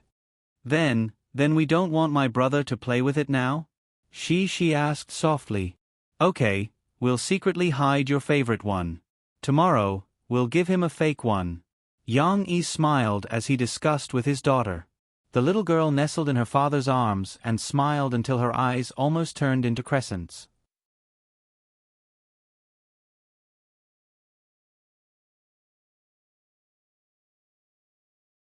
Chapter 758. On a rainy day, Yang Yi sent Murphy to the studio to practice dancing, and he came to the coffee shop alone. Last time, Yang Yi heard from Guazi that he used to study at Huijia Primary School. Wasn't he preparing for the exam of Huijia Primary School? Therefore, he wanted to invite Guazi over for a chat and learn from someone who had been there before. However, Guazi was still in class, and so were Ding Xiang and Fong Tang. Yang Huan was the only one in the coffee shop. It was raining outside, and no students came to buy coffee at this time. Yang Huan was innocent. Seeing that there was no one in the coffee shop, she was bored, so she changed into her uniform and came down to help. As a result, she met Yang Yi and was scolded by this guy, who had completely carried out the old saying that an elder brother was like a father. If you have nothing to do, why don't you study? Even if you don't have many cultural classes, it's good to watch movies and study other people's acting skills. Yang Huan was not convinced. She said, Brother, our teacher said that it's useless to just watch movies. We have to practice from acting. We have to reflect and summarize. Don't talk back. Yang Yi glared. I'm not teaching you the method, but the attitude. You have to have a good attitude. If you want to be a good actor, you can't relax. Look at Xiao Guo, she has already started to play the leading role. With your acting skills now, who dares to give you the leading role? Yang Huan's eyes lit up. She said, there is. Brother, Sister Ding Xiang received a call the day before yesterday, saying that a director wants to invite me to play the leading role, the female lead. What movie? Which company is it? Yang Yi frowned and asked. It's not a very famous company. Sister Ding Xiang doesn't feel comfortable, but it's just a youth romance movie, and I'm the female lead. Yang Huan looked at Yang Yi eagerly and said, Brother, do you think I should seize this good opportunity? Yang Huan's words made Yang Yi understand. Why would someone give you the leading role? Have you auditioned? Yang Yi asked. There's no need for an audition. He said that my image and temperament fit the role of the first female lead. Besides, I'm very famous, so there's no need for an audition, Yang Huan said. Isn't the point the last sentence? Yang Yi smiled faintly. Yang Huan hesitated for a moment before she mumbled. Sister Ding Xiang said the same thing. She said that other people value my fame, and a movie that wants to ride on my fame won't be a good movie. Of course. If you act in director Chen Fengchen's movie, do you think director Chen will let you be his actor without an audition because of your fame? Yang Yi snorted. But brother, I heard from a senior sister that if you haven't played the leading role before, your luck will always be suppressed.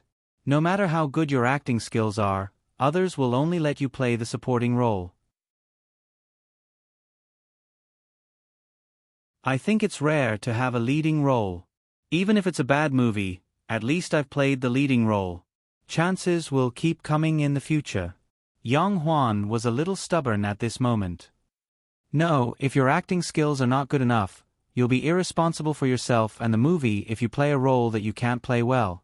Yang Yi frowned and said, I didn't ask you to participate in the limit challenge so that you can gain fame and take the opportunity to play the leading role. I know. You've said many times that I should learn more from Brother Shan and Brother Jie, Yang Huan said sullenly. Yang Yi nodded and said, Fame is a consumable, and it will be used up one day. Only by honing your acting skills will you be able to walk on this path for a long time. Yang Huan was also at a rebellious age. Actually, at this time, she was not in the mood to listen to so many preachings. The more she listened, the more she felt that Yang Yi was like their father, Yang Chongguei. It was so annoying. Oh, I know. I'm just thinking about it. I'm addicted to playing the leading role in the movie. Yang Huan rolled her eyes and changed the topic. By the way, brother, there's something that I'm not sure about. I want to discuss it with you. What's the matter? Yang Yi asked. I'm telling you, but you're not allowed to tell anyone else. You can tell my sister-in-law, but you can't tell anyone else, Yang Huan said to Yang Yi mysteriously after looking outside the coffee shop. Yang Yi could not keep a straight face at this time. He smiled and said, Tell me, what is it? You're so mysterious. Yang Huan leaned on the bar counter and lowered her head. She whispered to Yang Yi, Don't you think that Guo is interested in Sister Ding Xiang? The two of them. Yang Yi looked at her in surprise. He really didn't feel anything. Previously, he had reminded Yang Huan to guard against fire, burglars, and Xiao Guo. However, when he saw that Guozi really didn't have any feelings for Yang Huan, he didn't care about Guozi becoming best friends with Yang Huan and Ding Xiang. Moreover, when Yang Huan mentioned this, Yang Yi remembered that when he and Guozi first met Ding Xiang, Guozi liked Du Yuanlei. Ding Xiang also knew about it. Therefore, there should not be any sparks between them. If there was, after knowing each other for 2 years, the sparks would have started a fire. Impossible. Yang Yi shook his head. Really? Yang Huan was excited when she started gossiping. She told Yang Yi, I have a lot of evidence. For example, last week, Guozi and I went to Min Province to record a show. Guozi secretly bought a gift for Sister Ding Xiang. Yang Huan proudly described how she saw through Guozi's clumsy lie. Then, she said that she had secretly inquired about Ding Xiang and Guazi's life in Shanghai. There's more, Yang Huan said with a smile. Didn't Guazi give Sister Ding Xiang a crystal hairpin for her birthday last year? Yang Yi remembered the crystal hairpin. He nodded. I was joking with them back then. But it was a joke, so we didn't take it seriously. Now that I think about it, Guazi must have liked Sister Ding Xiang back then. Yang Huan said with certainty. Yang Yi heard some clues from Yang Huan's words. He furrowed his brows slightly, feeling a little complicated. As a friend, he was happy to know that Guazi liked Ding Xiang. After all, Ding Xiang was a real girl. Yang Yi saw her as his second sister. Guazi was a good person too. If the two of them liked each other, they would be a good couple. However, Yang Yi was past the age of believing in fairy tales. Guazi and Ding Xiang were very different in terms of status and background. Guazi was a combination of the second generation of an official and the second generation of a rich family. It could be said that he was born with a silver spoon in his mouth. Of course, his silver spoon was not as big as Lan Xian's, but it was still a prominent family. On the other hand, Ding Xiang's background was poor. Not to mention Guazi's family background, if her mother-in-law was slightly snobbish, she would also look down on Ding Xiang's background. If he did not know Guazi's character, Yang Yi would definitely send his second sister, Ding Xiang, far away. He would rather break up a couple than let Ding Xiang get involved in the mess of a wealthy family. What's Ding Xiang's attitude toward Guazi? Yang Yi asked Yang Huan after some hesitation.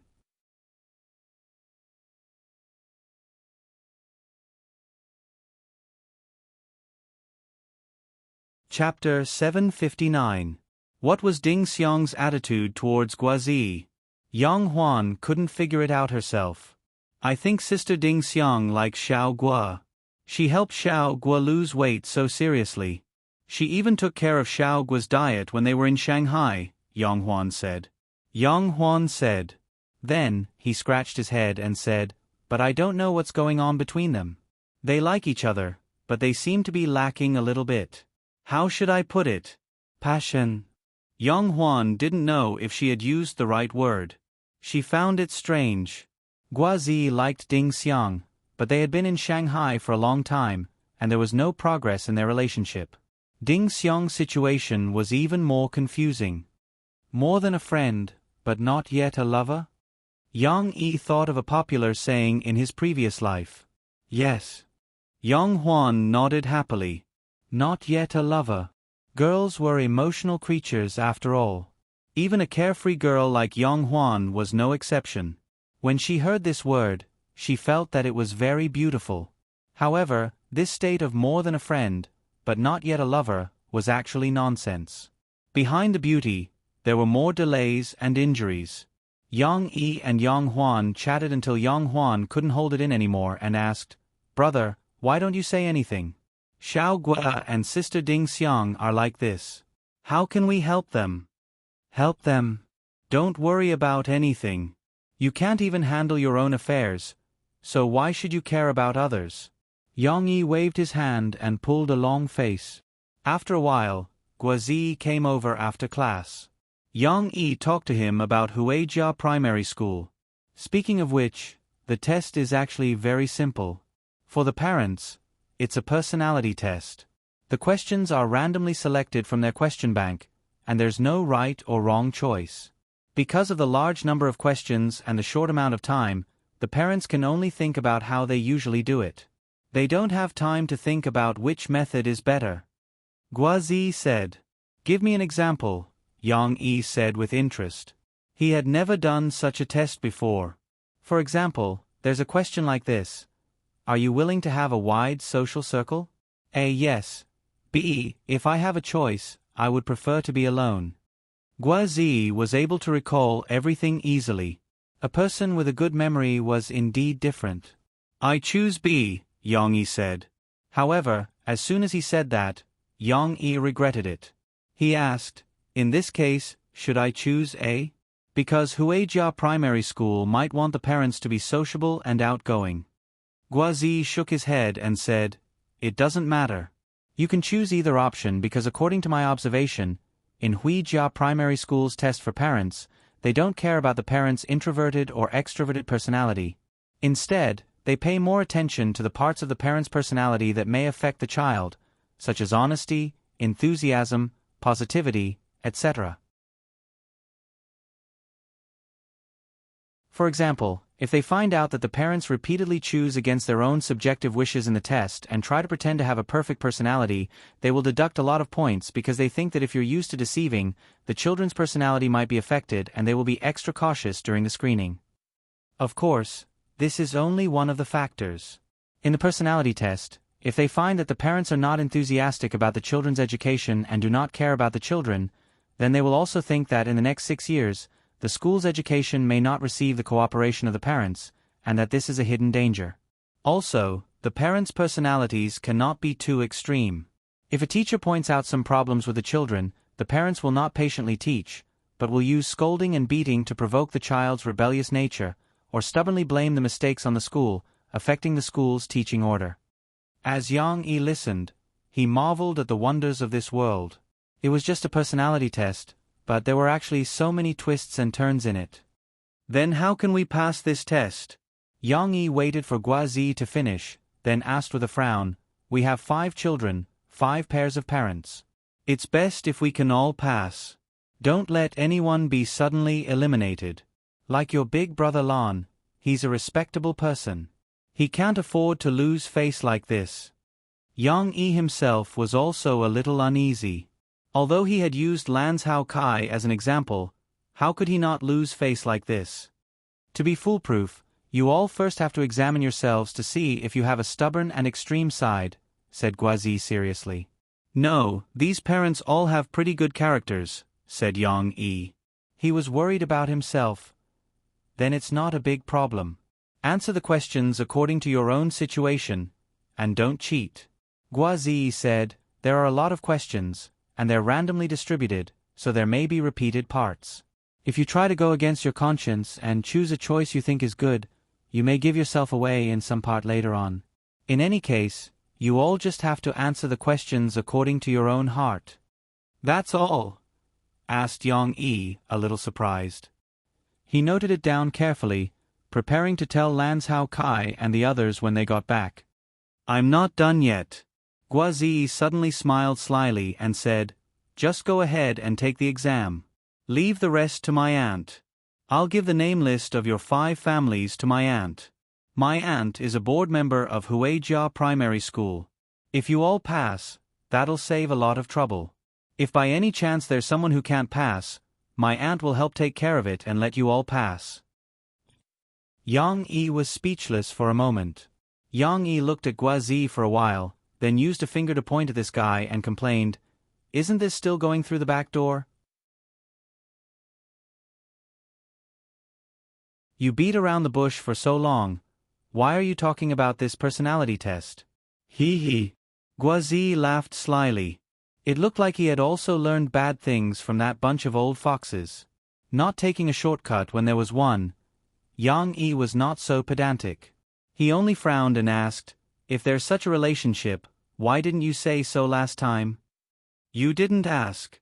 I thought you all wouldn't go to Huijia Primary School and would go to some other school for the elite. Guazi shrugged and said, Big Brother Lan is such a rich person. He doesn't seem like someone who would be willing to send his children to Huijia Primary School. Guazi did not like to talk about his family background. He changed his mind. Yang Yi shook his head. Speaking of which, how do you know so much about these tests?